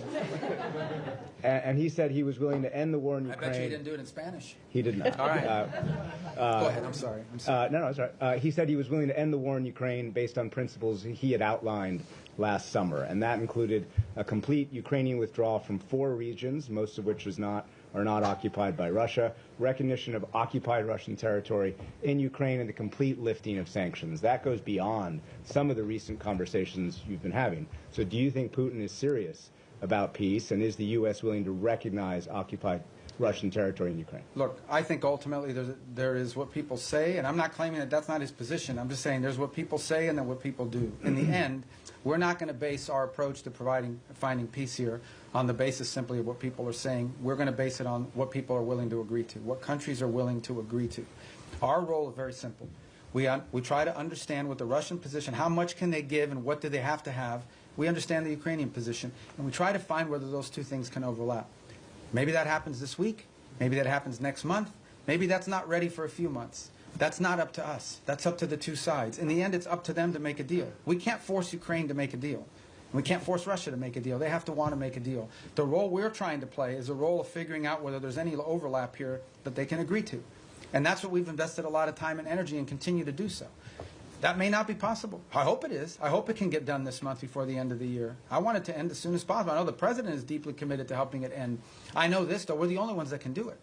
If we were not involved, no one would be talking to both sides. The UN can't do it. Who else is going to do it? Nobody in Europe can do it. So I think the one thing people should have is an expression of gratitude that President Trump is willing to continue to engage in this despite the fact that we haven't yet gotten the outcome that he hopes to have, because no one else could do it. And so that's what we're trying to do here. So this whole narrative that we're trying to force something on Ukraine is silly. We can't force it. There's no peace deal that Ukraine... There is no peace deal unless Ukraine agrees to it. But there's also no peace deal unless Russia agrees to it. We are just trying to find whether there's common ground that we can make happen. And maybe that's not possible. Maybe it is. Maybe that's not possible right now.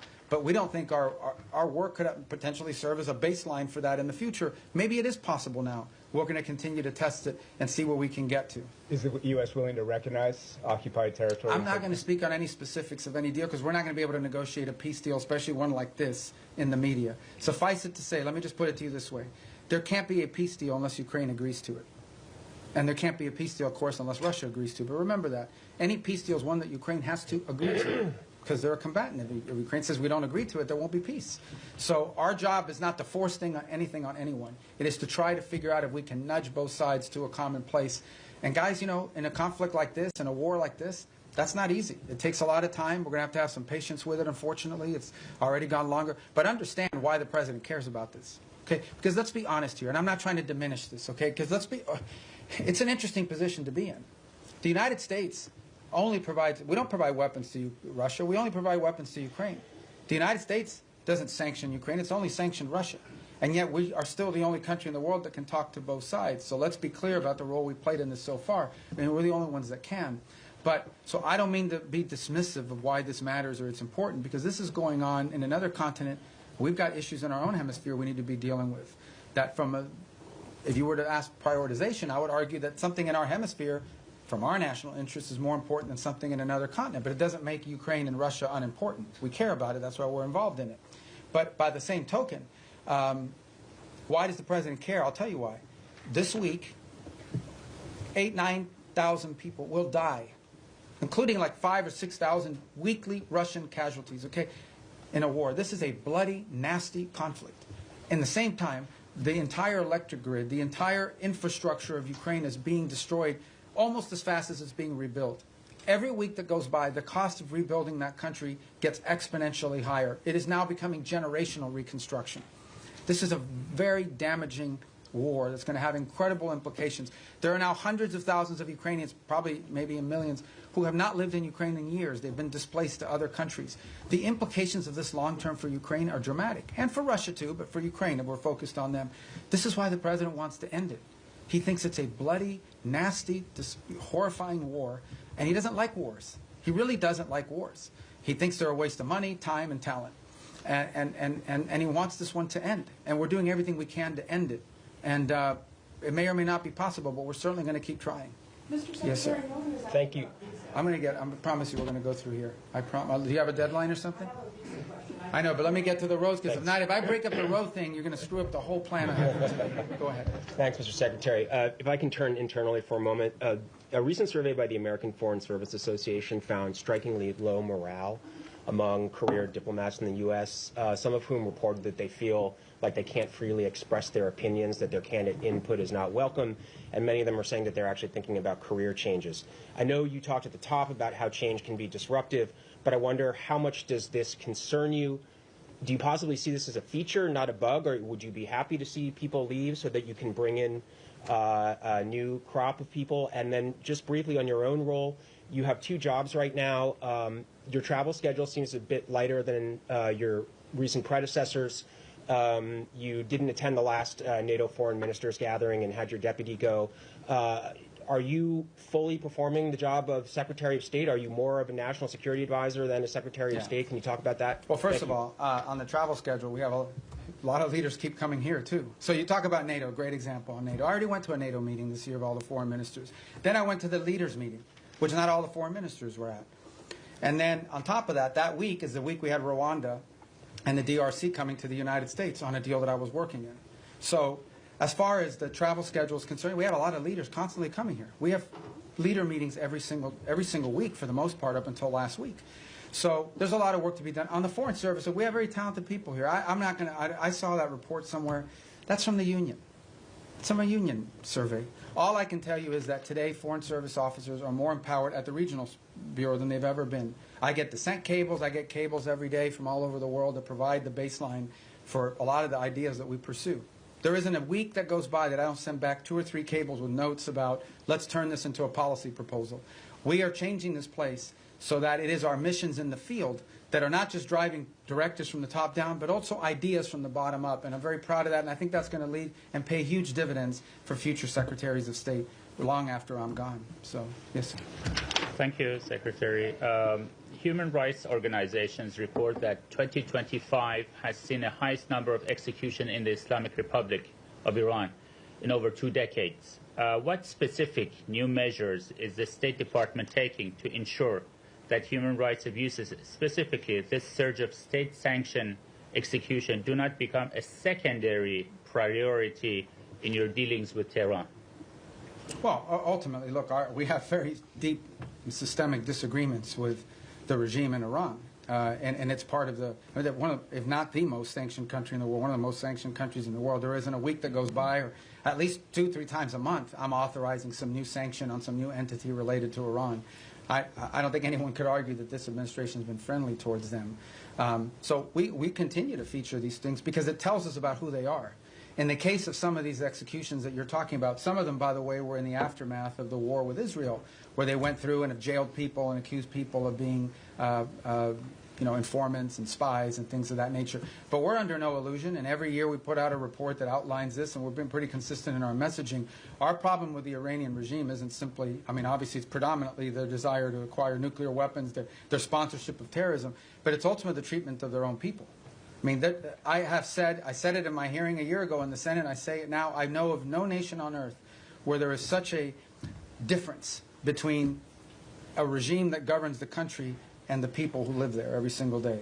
That regime is not reflective of the people who live in Iran, who are the inheritors of a proud and long cultural legacy and a proud history. And then you've got a clerical radical regime that has driven and taken the wealth of that country and used it not to enrich secure their people and their future, not to make sure they have enough water and electricity. They've used their money to sponsor terrorist organizations all over the world. That's what they've used their money for. So we're going to continue to consistently point that out. Secretary, second. I'm sorry, I got to go because I'm getting everybody today. Regarding Europe, you said that Europe was not going to be able to mediate between Russia and Ukraine. There's been some disengagement. There's some push within the European Union to either not comply with the increase in defense spending that the United States has been promoting, or also some European countries like Spain promoting closer ties to China, or going to China, or inviting more investment from China, or even Chinese technology in critical infrastructure. Are you concerned at all about this path? And no, I mean, the country's made a commitment in NATO at a meeting I was at, where they made the 5% pledge, which is a dramatic and historic pledge, with the exception of Spain, of course, who didn't make that pledge. And we've had no indication from any of the countries that agreed to that they're not going to do it, because it's in their own interest. I mean, it's in their own interest. The bottom line is, increasing their defense capacity is in their interest, because it's their defense. As far as like opening up to China, look, one of the biggest problems Europe faces is they're being flooded with cheap Chinese goods, including Chinese cars. They're being flooded. Their own industrial base is under attack by unfair Chinese practices economically. So, I don't know about the rhetoric you're pointing to or the examples, but I mean, that's a threat that Europe faces, and they need a rebalancing as well. They're also, like we are, experiencing disruptions to supply chains and things at the economic realm that are very problematic and dangerous for national security. So we would expect them to act at their national interests, both continentally and individually as their own countries. All right, we got to speed it up. Yes, ma'am. Hi, Annalise Nielsen from Sky News Australia. In your national security strategy, you've warned Europe about civilizational erasure. When you've been watching what's been happening in Australia with the rise of anti-Semitism and our government's response to the Bondi massacre, our Prime Minister's dodged direct questions on Islamic extremism, but then unprompted evoked right-wing extremism as a threat. Do you have any message to Australia about civilizational erasure, and why is America watching? Look, I just think it's very simple, and that is that any mass migration is highly disruptive to any country. We talked about it here in the United States. When you experience mass migration, I don't talk about immigration, I'm talking about mass migration. Okay, mass migration is a negative thing. It's not positive. And it's very difficult for any society to absorb and assume hundreds of thousands, if not millions of people over a short period of time, especially if they come from halfway around the world. There are cultural and assimilations issues related to that, et cetera. And so these are concerns that it's concerns I have about our own country primarily. It's been a priority of this administration to address this. But I think it's a growing concern in Europe. I mean, there are other voices in Europe and obviously in Australia as well that have expressed concern about this. These are facts. This doesn't make you anti-anybody. What it makes is you do have, as a sovereign country, the right to control how many people you absorb, how many people you allow in, and who those people are. This is a very basic sovereign right. Okay, it doesn't mean you don't allow any people in. There are people coming into this country every day to visit, to work, to live permanently. But you have to know who they are, and you have to have some limits and controls over what those numbers are. And obviously, because of some of the things we've seen, mass migration over the last decade has been highly disruptive, not just to the United States, but also to continental Europe, and in some cases in the Indo-Pacific as well. So I just think this is a real challenge that multiple Western advanced industrialized countries are facing, and I think it's pronounced in parts of Europe as well, and obviously, at least on the basis of your question, appear to be a challenge as well in Australia. All right, to the next row. Yes, ma'am. Hold on, Andrea, right behind you. I'm going to get to everybody. Go. Yeah. I just wanted to ask. You don't have a question? Okay, no, I'm kidding. Go ahead. On Ukraine this weekend, the meetings with the Ukrainian delegation and the U.S. delegation, are you planning to participate It's in Miami. Meetings? They're starting today and tomorrow. I may be there tomorrow for a portion of it. There's another one happening today, but that one is with the Turks and the Qataris and the UAE on the Gaza plan. So if I'm not there, because I have things we have to do here today, like talk to you guys, I think tomorrow, since it's in Miami as well. So, yeah. Go ahead. Yes, sir. Thank you, Mr. Secretary. Timothy Norozi with the Washington Examiner. Going back to the previous question about Europe, and I believe the Sky News reporter referenced civilizational erasure, which is a term that has been used by both the White House and the State Department. Both the White House and the State Department have made kind of recurring overtures to Europe as a civilization that is in some sort of danger and that should join with the United States as a sort of Western civilizational bloc. And it seems to be a recurring priority.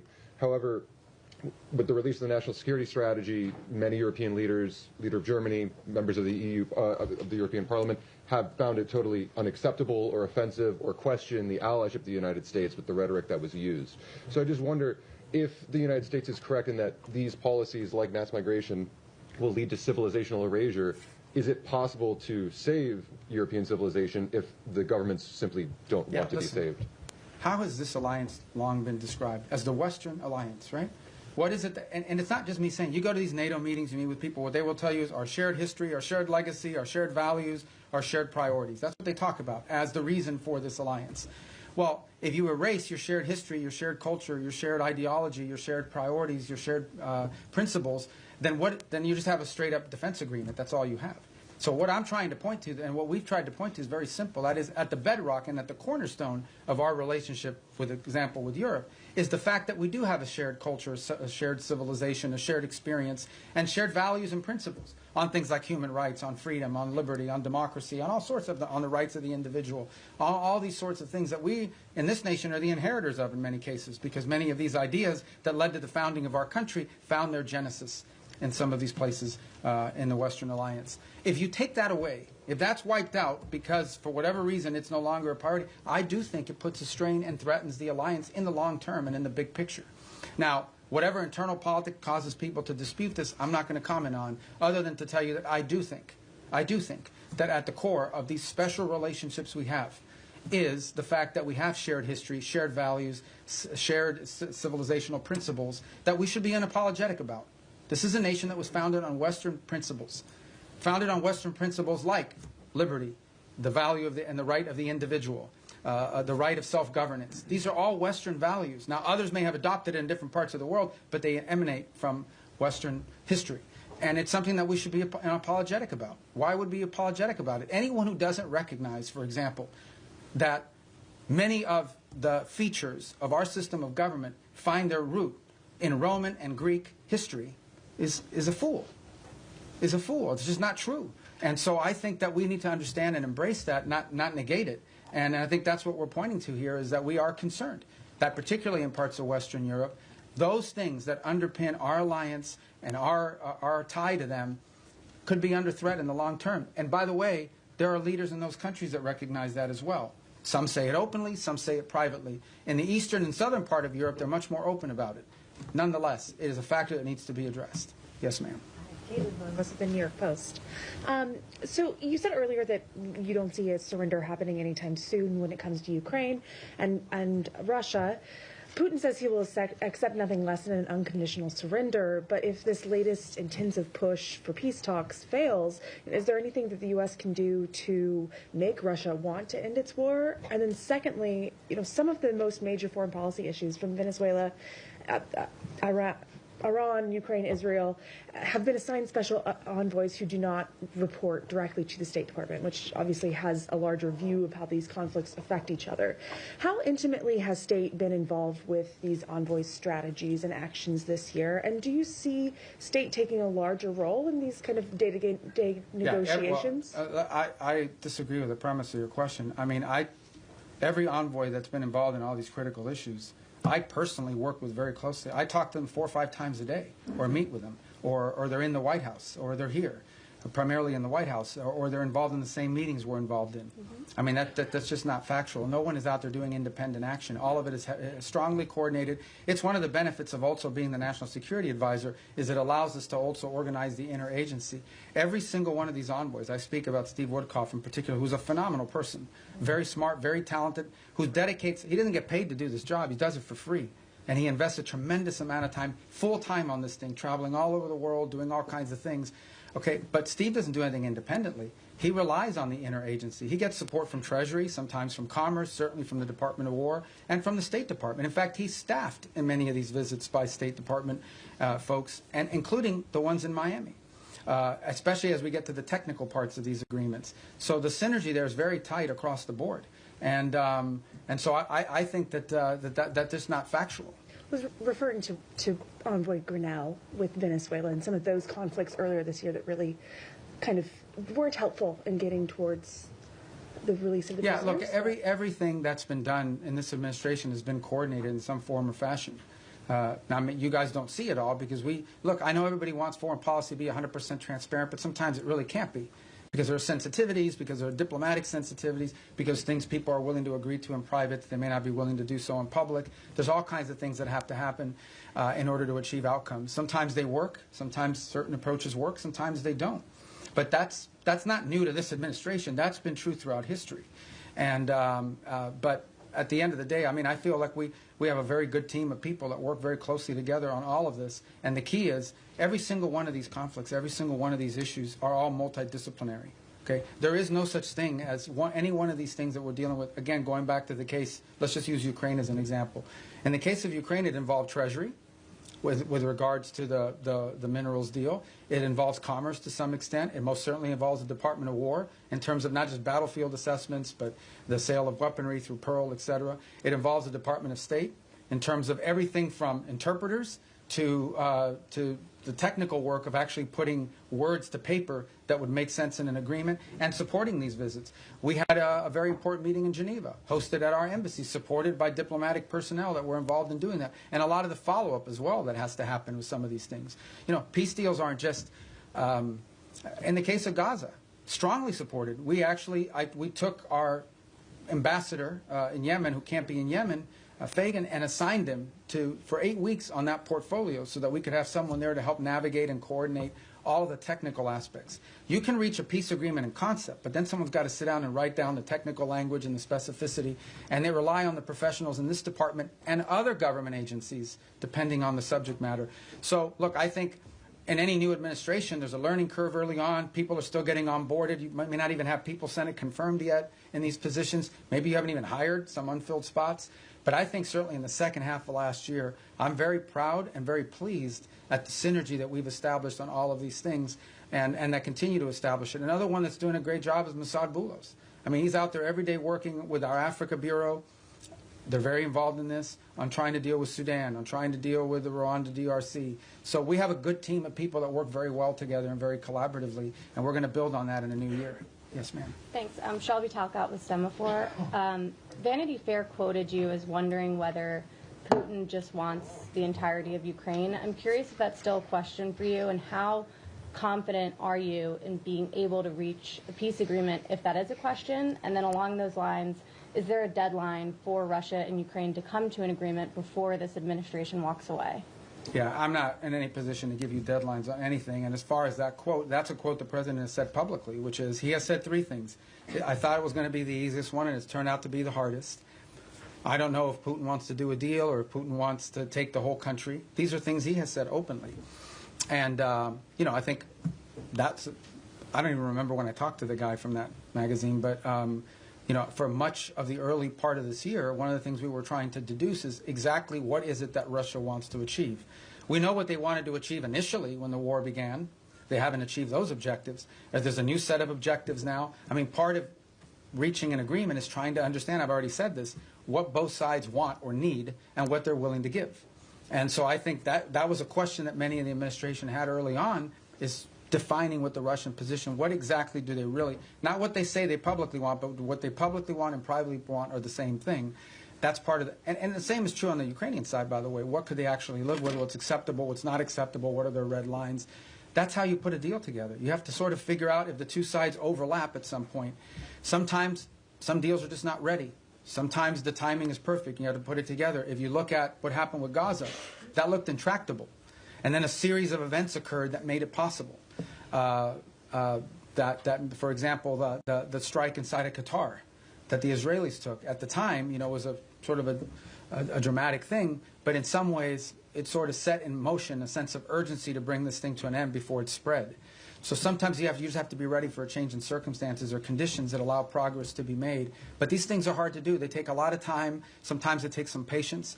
It's just unfortunate that you know that every day that goes by, more people are died and more people die and more things are destroyed.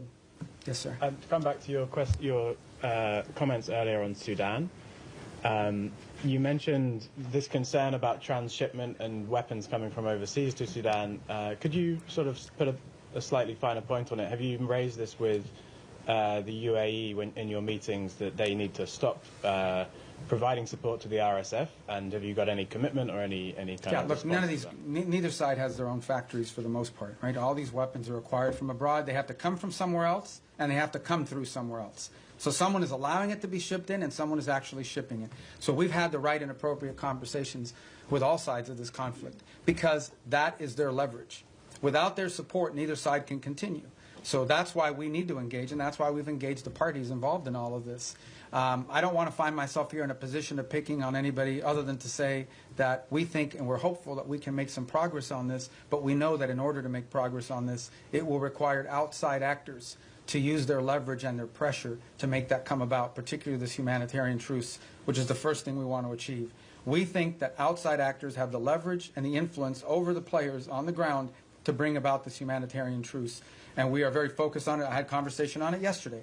We have spoken to the UAE, we've spoken to Saudi, we've spoken to Egypt, and this is not new. We've been talking to them. We signed a document with them in September at the UN gatherings. We had previous meetings with them before that. So this is not a new engagement. It's just one that's had a higher sense of urgency given recent events there. But yeah, we're involved every single day trying to work through this because we do understand that and this is not new to this conflict.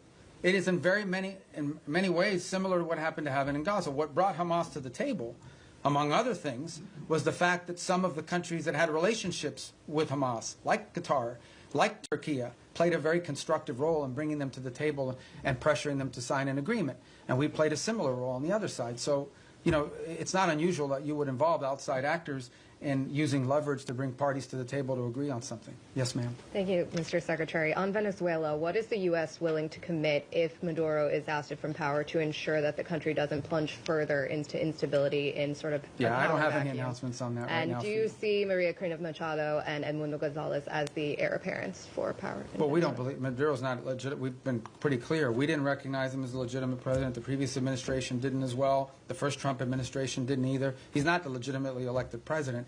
They had an election last year that was stolen, and everyone knows it. Even all the countries in the region know it.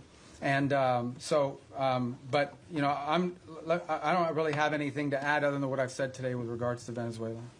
Thank you, Mr. Secretary, for doing this.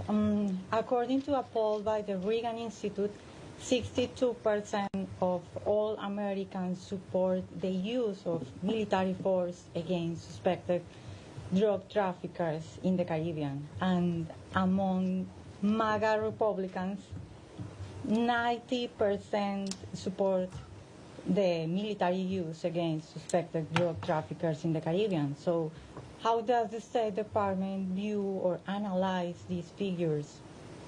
Yeah, I mean, we don't do foreign policy by poll, and our job is to carry out the directives of the president. The president was elected. Donald J. Trump was elected the President of the United States, and he promised that if elected, he would go after drug cartels, and that's what he's doing. He is keeping a promise he made to the American people upon which they elected him to be president. He told them he would protect this country, and that's what he's doing, and he told them he would go after drug cartels, and that's what he's doing.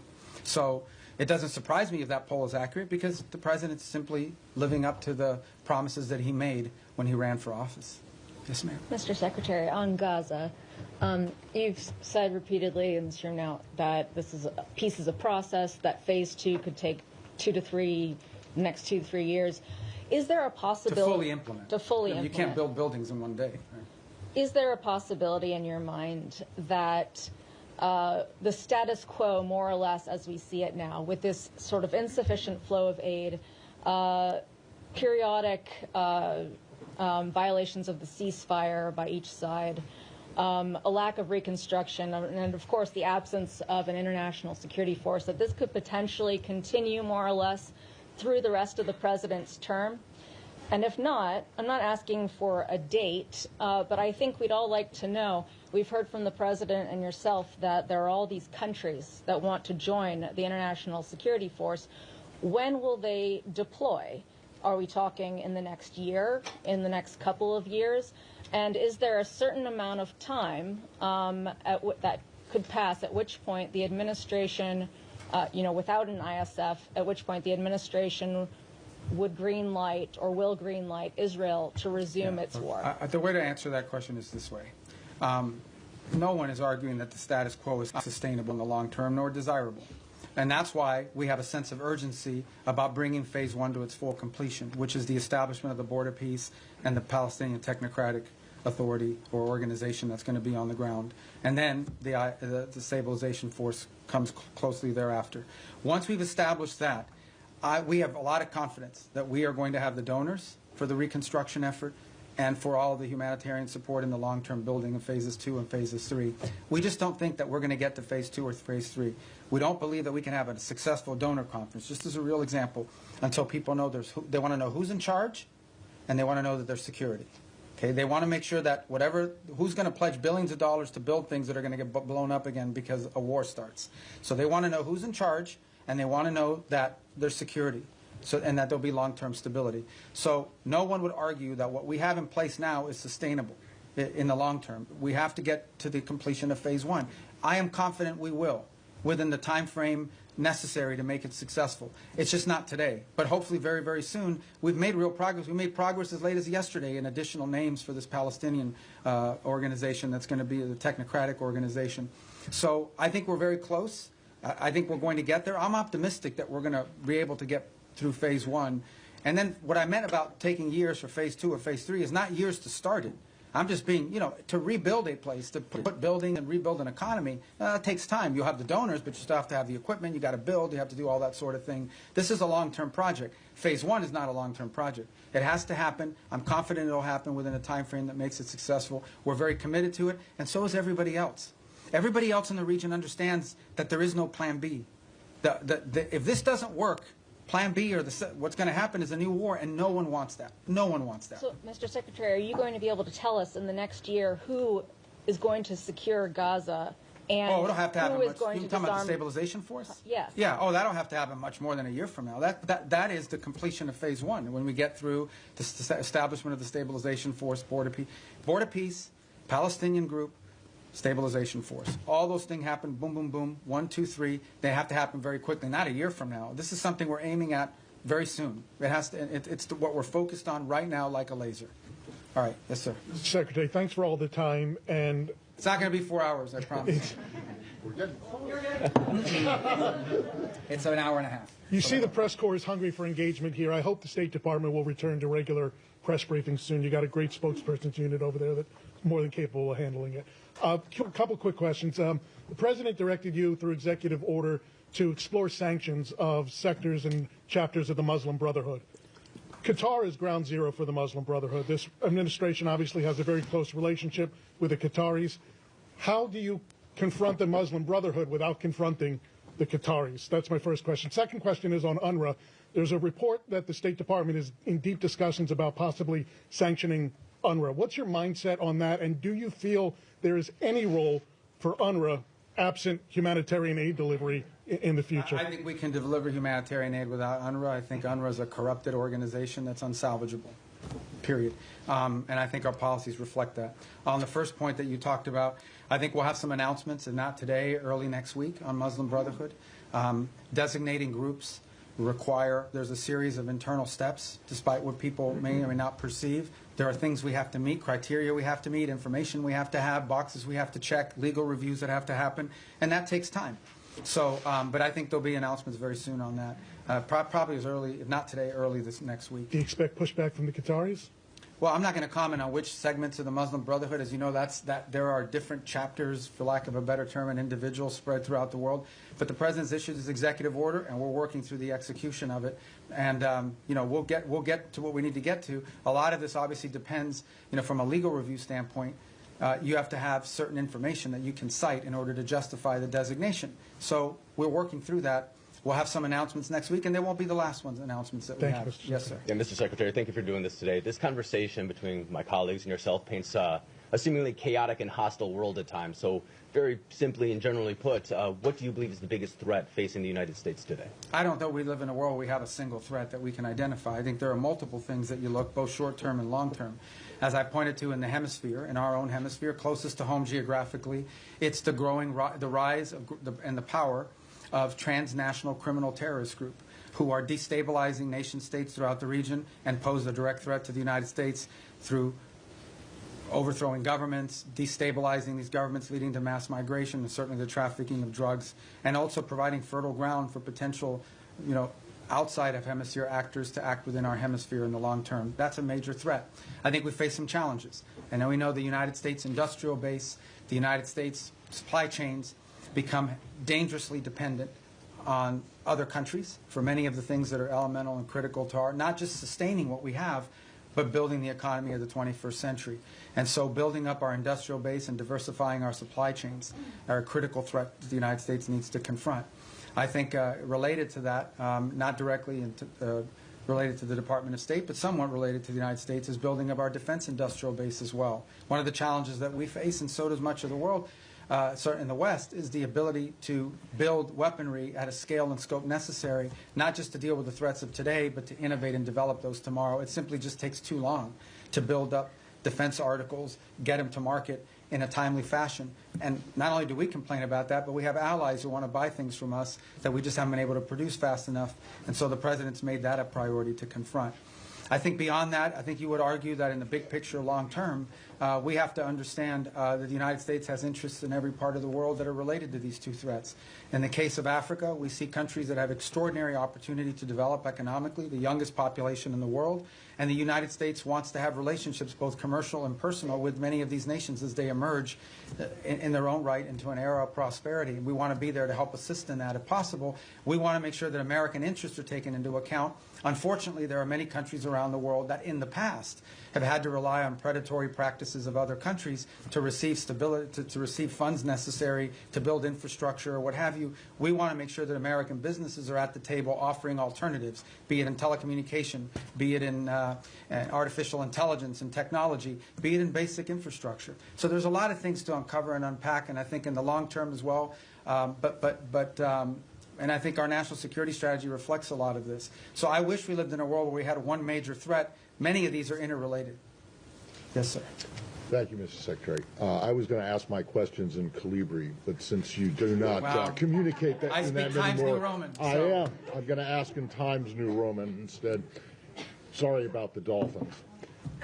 That's all right. I know that you don't want to predict anything, but whether you're at these meetings in Miami, obviously not today, but maybe tomorrow, do you think that there's any chance of having some kind of announceable progress before New Year? In other words, are we going to be working on New Year's Eve? We might be, if it's necessary and productive. You know, we're going to work as long as it takes. Okay. And by the way, these are the meetings you know about, but there's talks going on every single day. There was a meeting earlier this week in Berlin. There's phone calls every day. There's phone calls every day, be it with my counterparts that are national security advisors, or my counterparts that are foreign ministers, or what Steve is engaged in, or what Jared's been engaged in, or what even at the diplomatic level, there are days where it's Matt Whitaker, our ambassador to NATO, that's involved in a conversation, or one of our ambassadors, one of the nation states that are relaying back a conversation or involved in one. So there's work happening every day, all the time, probably around the clock. Not just on Ukraine, but on all these other things. Okay. And then but these are the meetings you know about, and everybody kind of focuses on them as big events, but there's work happening all the time that lead up to those meetings and follow those meetings. As far as predicting a timeline, look, I'm not going to do that.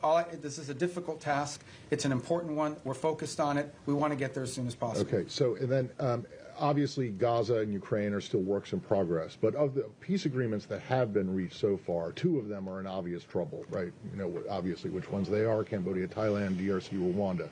In retrospect, and I know that work is being done to try and resuscitate these, but in retrospect, do you think that the administration, the president, but also others, declared victory on these too early? I mean, this fighting, for example, with Thailand and Cambodia did stop.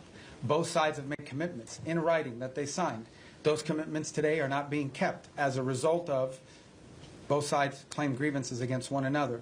And so the work now is to bring them back to the table. The ASEAN ministers will be meeting on Monday. I had a call yesterday with my Thai counterpart and intend to do the same, and we've been involved, the President, in conversations this weekend. And our hope is between now and Monday to work to bring everybody back to compliance with the agreements that were made.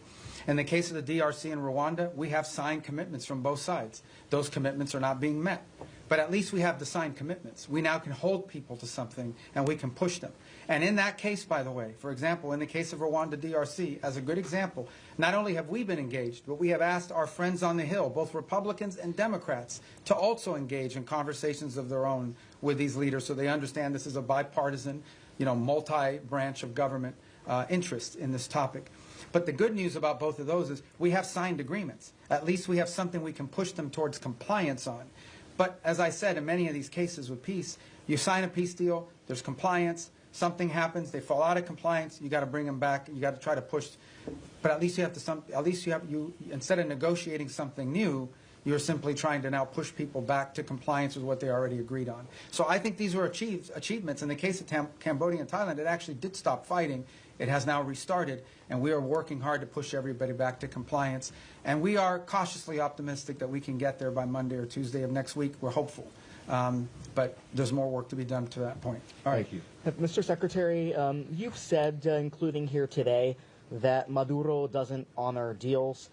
How can the U.S. achieve the goal that you're describing of stopping the drug traffickers and the terrorists without Maduro leaving, number one? And number two, a topic that hasn't been asked about yet. State Department officials have recently met with visiting AFD officials from Germany, and we're hearing from AFD members as well as analysts who see the national security strategy as an effort by the administration to endorse the AFD. Can you share anything about the views of your views or the views of the administration on the AFD? Yeah, I mean, on the case of Venezuela, I mean, I've answered it repeatedly now. I can only tell you our national interest is ending the flow of drugs towards the United States and these terrorist activities that are occurring that include cooperation with these gangs. Beyond that, I'm not going to speculate on what leads us to that outcome, other than to say that we're very committed to reaching that outcome. We meet with a broad array of political actors in multiple countries all over the world. They come, they visit the United States. We want to know who they are. We want to meet with them. We want to hear them out. As I told you, we have a president who generally does not view meeting anyone as a concession. So there are broad political actors. We've met with broad political actors from different parts of the Western Hemisphere as well, and broad political actors from different parts of the world. So I think it's important, and part of our job is to understand the full political spectrum of countries around the world, including countries we have alliances with. I would say that many of our allied countries, they meet with Democrats and Republicans, and sometimes libertarians or whoever. I mean, who are political figures that travel overseas, they also have meetings with them. So part of the job of the State Department is to inform the administration about sort of the internal political dynamics of the countries that we have alliances and partnerships with. Because in the end, we don't know what the outcomes of elections are, but understanding that the internal political climate of individual countries is a key part of determining how we approach and pursue public policy in partnership with them. And that's why, you know, we've had recent elections here in the Western Hemisphere, and we've met with multiple people that are running. Meeting with them does not mean we're endorsing them for president of Bolivia or president of Chile, but we do want to know who these people are and what they're about and what they're thinking, because it informs our work. And by the way, so, you know, we do that from the embassy as well. I mean, we get a lot of the cables I have is a meeting they met with someone who's going to run for president in 2 years. That doesn't mean we're endorsing the person, but we should probably know a little bit about them in case they win. And even if they don't win, if their party has votes in the parliament or votes in their legislative branch, that's an important factor to consider. Yes. Thank you. Some key European and regional allies say they're limiting intelligence sharing with the United States because they're worried that the boat strikes violate international law and they don't want to be involved. Doesn't that strain these relations with key partners that you say you need in order to do these broader security efforts in the region? No. No, it doesn't. I mean, ultimately, at the end of the day, I'm not going to comment on intelligence matters.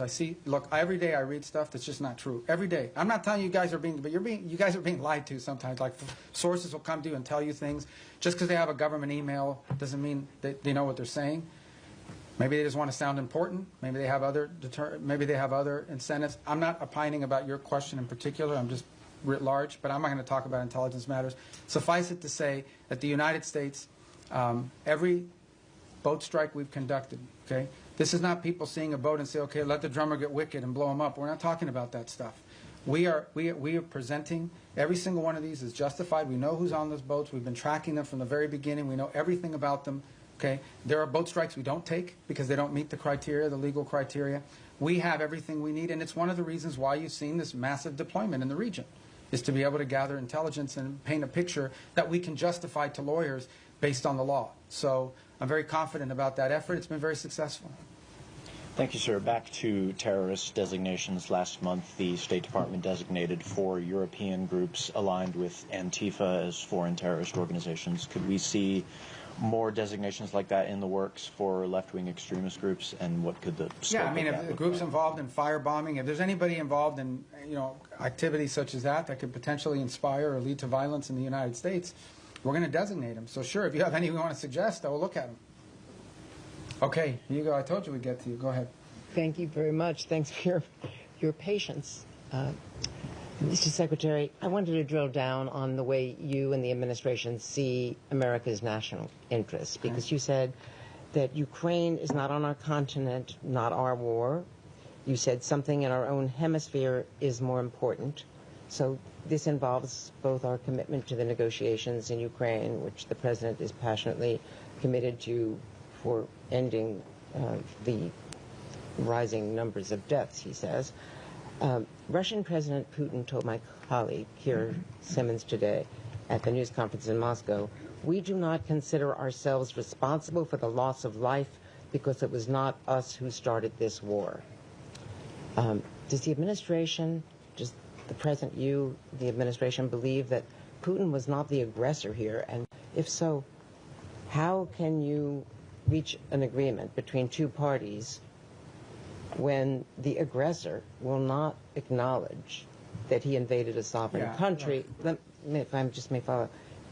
So how do you reach any kind of compromise or ceasefire when Vladimir Putin repeatedly says, and you say that may not be what he really believes, but he has never said that he would make concessions publicly, and he's never said that he invaded Ukraine. He's always said that that is Russian territory.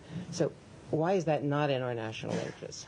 When also in our hemisphere, if it's impossible to eliminate the threat of narco-terrorism as you describe it, with Maduro in charge, you've described the extent beyond narco-terrorism and drug trafficking of his threat. You've described it today as a threat to the region. Doesn't that mean there will have to be regime change? And is it in America's national interest to get involved in regime change in our hemisphere, given what's happened before? And why is Maduro this overriding, I mean, he is an overriding threat by all acknowledgement, but why is the former president of Honduras not a regional threat, who was personally involved in hundreds of tons? Right. So let me take the second one for the first one. On the president of Honduras, I'm not involved in the pardon process, which is what that was. He's no longer in office. So that might be. He was in a U.S. prison. No, I understand, but I can't comment on our pardons process because that's not an area that I have many jobs, but that ain't one of them. So I'm not hiding from it. I'm just telling you I don't know. I can't give you an informed answer on that because I was just involved in that process. As far as the question of Maduro and his impediment, look, I've just made the observation that it's hard to make a deal with someone. Everybody says we should go to negotiation. All I'm observing, I'm just saying all I'm observing is he's never kept any of the deals he's made in the past, which makes it difficult to consider making one in the future. Beyond that, I'm not going to speculate about what might or may not happen. Ultimately, I can tell you what our goals are and what our interests are, and that's how we've defined them. Well, in 2019, didn't he get bailed out by Cuban military, Cuban intelligence, outside forces? And so ultimately, with this blockade, is this partly, yes, Maduro, but partly to get at Cuba and Iran and the recipients of this sanctioned oil? This action on the boats, these are sanctioned, but these are enforcement actions. That's what they are. They are existing sanctions. And therefore, 80% of their oil is shipped through ghost fleets. Okay, so we understand what we're talking about here. We are talking about boats that are basically privateers, okay, that are flying under false flags, that turn off the transponders, that spoof their true location. They are hired to evade sanctions. We are simply enforcing sanctions. Every one of these has a court order attached to it. We go to a judge, the judge issues the warrant, we're executing. These are enforcement actions. The fact that they happen to impact a terrorist regime, is a good thing, but they are enforcement actions, and we are conducting enforcement actions. On the case of Ukraine, no one has said that Ukraine is a zero in terms of our national interests. We have sold them billions of dollars worth of weaponry. We've provided them in previous billions of dollars worth of weaponry. We continue to provide them intelligence support. And we have sanctioned. The president has sanctioned the Russian Federation. He issued oil sanctions. All the oil sanctions everybody wanted him to do, he did them. He did them a month and a half ago.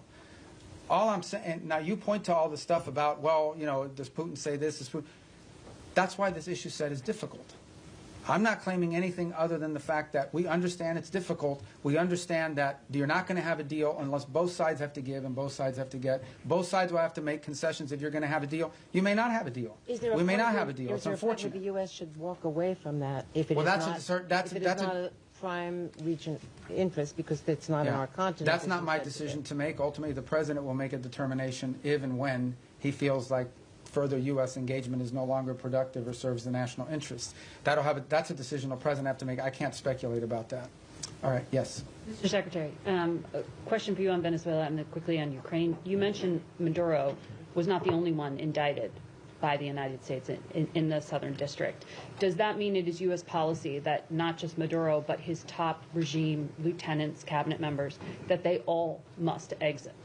Yeah, no, I point to the indictment simply as when people say, well, how do we are alleging that he is, and I guess, you know, you can describe it any way you want. I just want to make clear, like, this is not something we came up with. Right. We're basing it on a federal indictment and a superseding indictment. Cabello's in there. Yeah, a bunch of people are. And so, but what it proves is, and the reason why I raise the indictments is because the indictments are the point of the $50 million reward. And I believe the $25 or $10 million reward for Cabello and for others.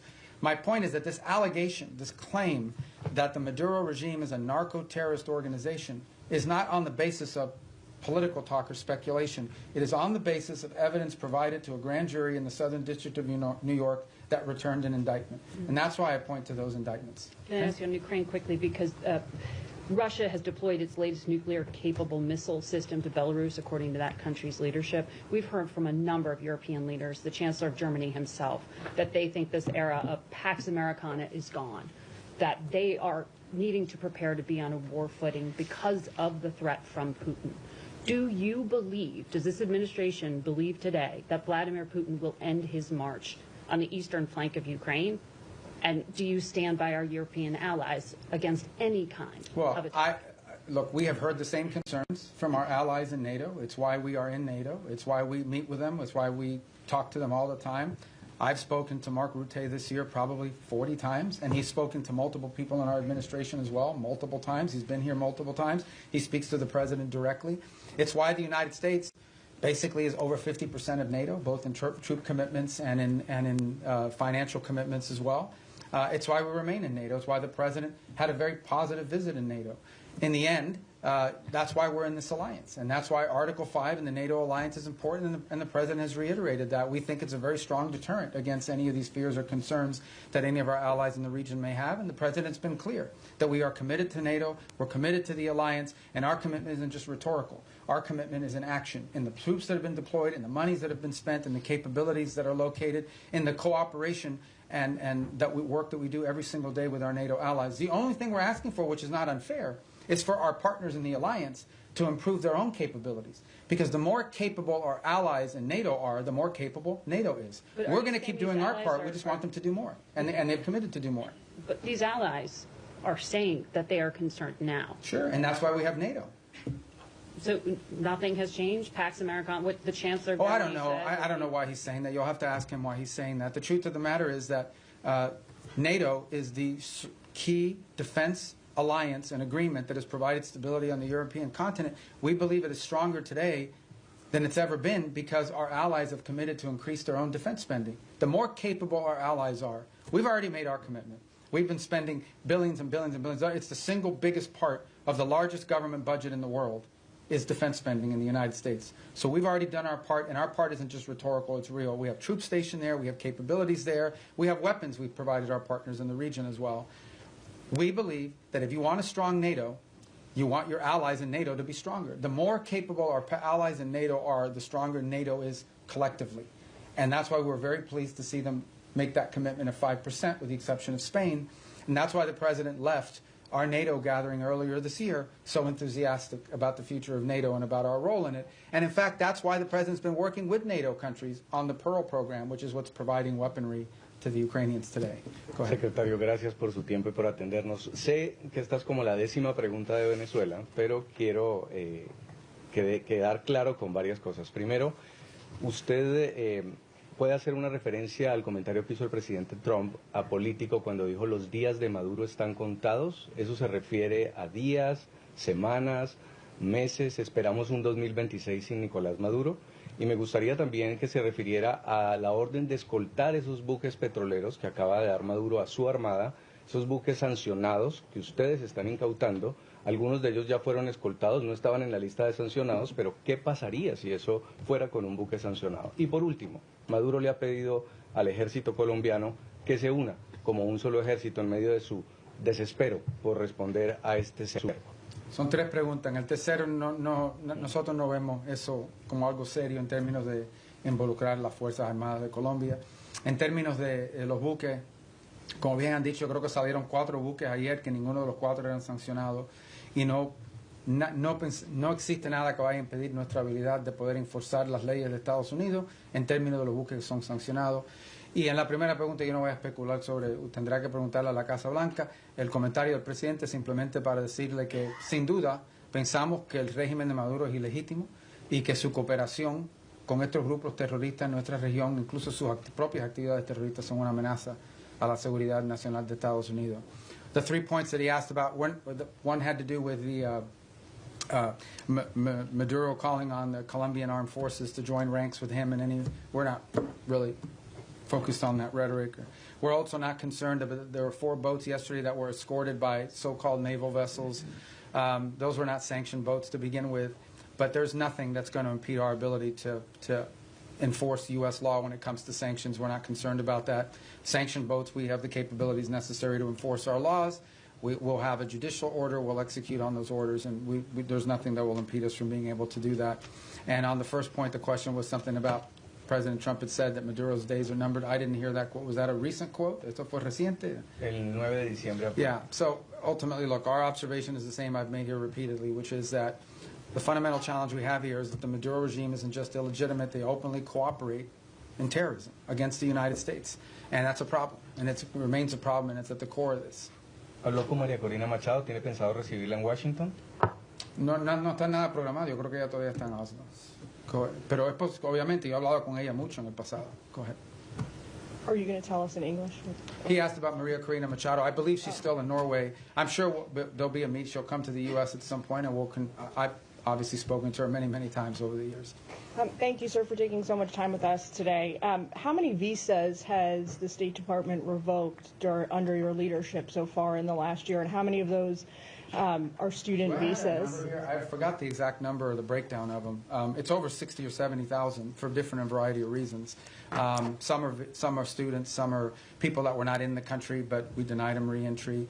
I can get you the exact numbers. I don't want to be misquoted because that's a rolling number, an average number. But look, this is not a punitive thing. We're going out to try to make examples of it. Our visa system, okay, who you allow to visit your country should reflect the national interest. We said that from the very beginning. It was one of the directives that we got from the president. It's one of the things he ran on. And so our visa process basically is, and there are some times we'll deny people visas because of activities they've undertaken overseas.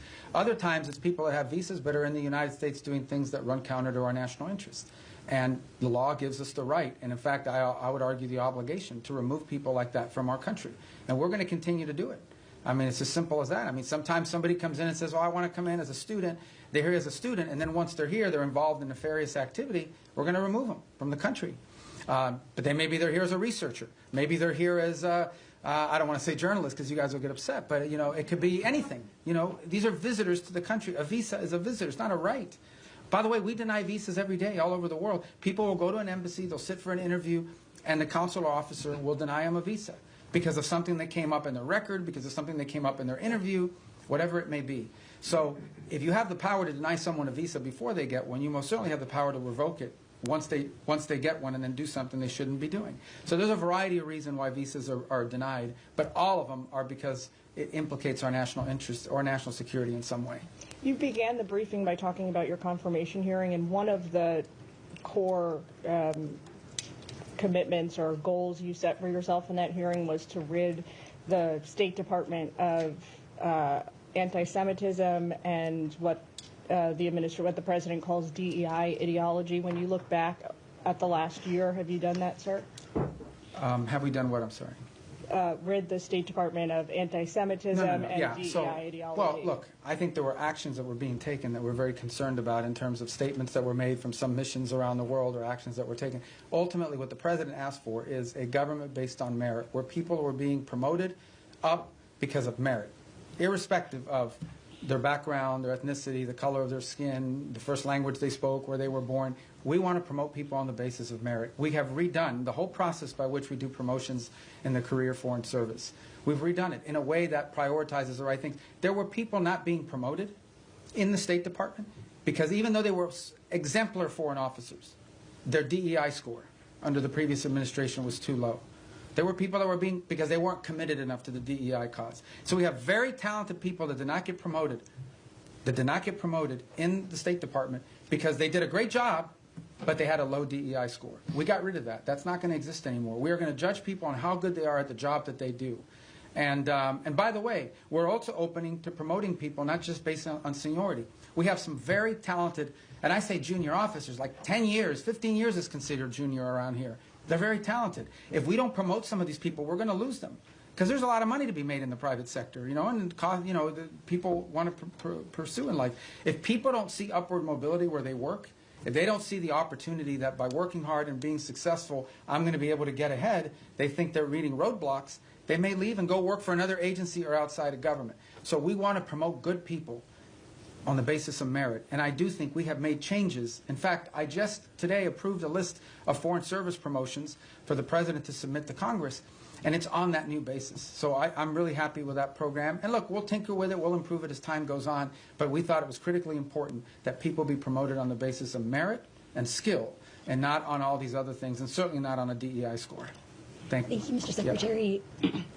Given that the Brown University and MIT shooter entered the U.S. with a diversity visa and Secretary Noem has since paused the program, is the State Department looking into considering pursuing permanent changes to the green card system, like changes to eligibility rules? Well, I haven't had a chance to talk to her. I know they suspended that program because they want this. And the reason why you suspend this program is not because you argue everybody who came in under that visa is a bad person and is going to shoot a place up. It's because you want to determine whether there's something in the vetting of that program that's insufficient. Is there a systemic problem in how those decisions are made that needs to be addressed? So I think it's wise to suspend a program until you understand whether there's a deficiency in the program. So you just had a guy that came in through a certain route. You suspend the program to figure out whether something that came up in the interview process should have been a red flag but wasn't identified, so you can fix that before you restart the program. So I would imagine that's the process we're going to go through as well. Okay. Yes, sir. Thanks, Mr. Secretary. Thanks for all your time here today. An issue I believe is close to your heart, Cuba. Is it the policy of the United States to seek regime change in Havana? And should we see the developments that are going on right now with Venezuela, the U.S. policies, as part of an effort to bring down the communist government? Yeah, and if I may briefly, do you stand by your statement earlier this year that nobody has died from U.S. aid cuts?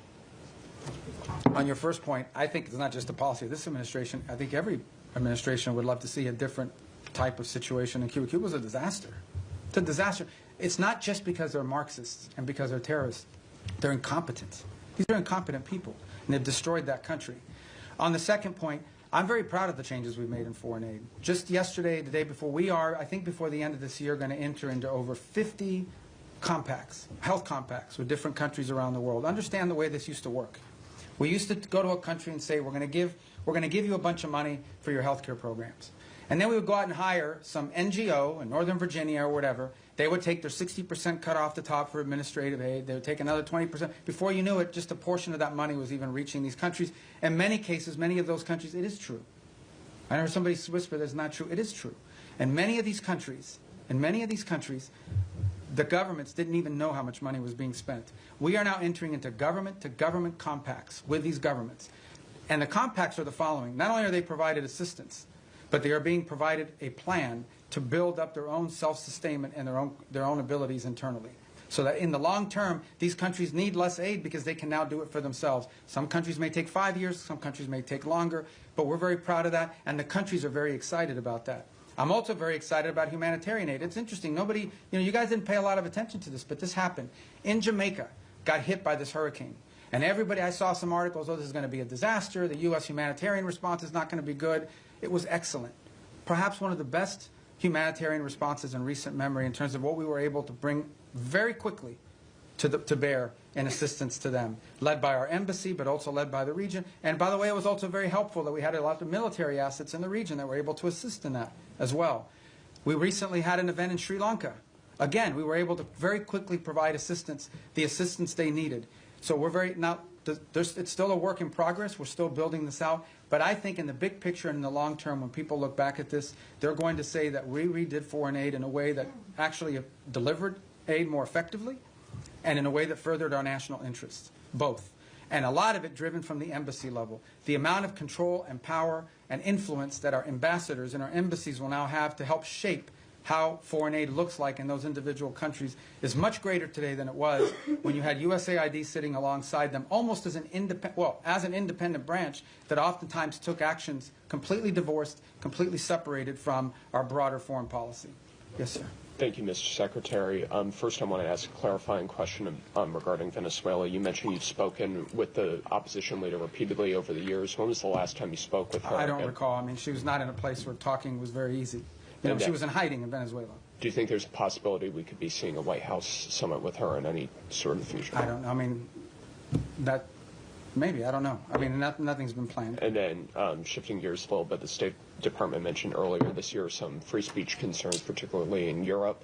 What are some goals you have in regards to that in 2026? Any countries or certain efforts that you have? Well, I mean, broadly, we're concerned about any place, first and foremost, where American free speech could be implicated, right? Are we going to live in a world where some American puts up a social media post and then gets to some airport somewhere and is arrested? We're also concerned about the impact that some of their policies are having on our social media platforms. As you recently saw, you know, X is facing this massive multi-million-dollar fine that they're going to have to pay, I guess, if they want to continue to operate.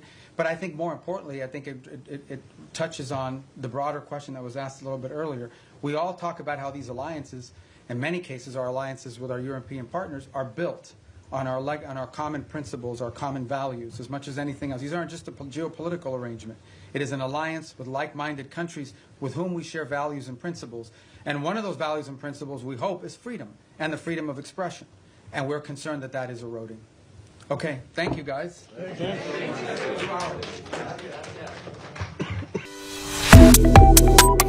Subscribe to One India and never miss an update. Download the One India app now.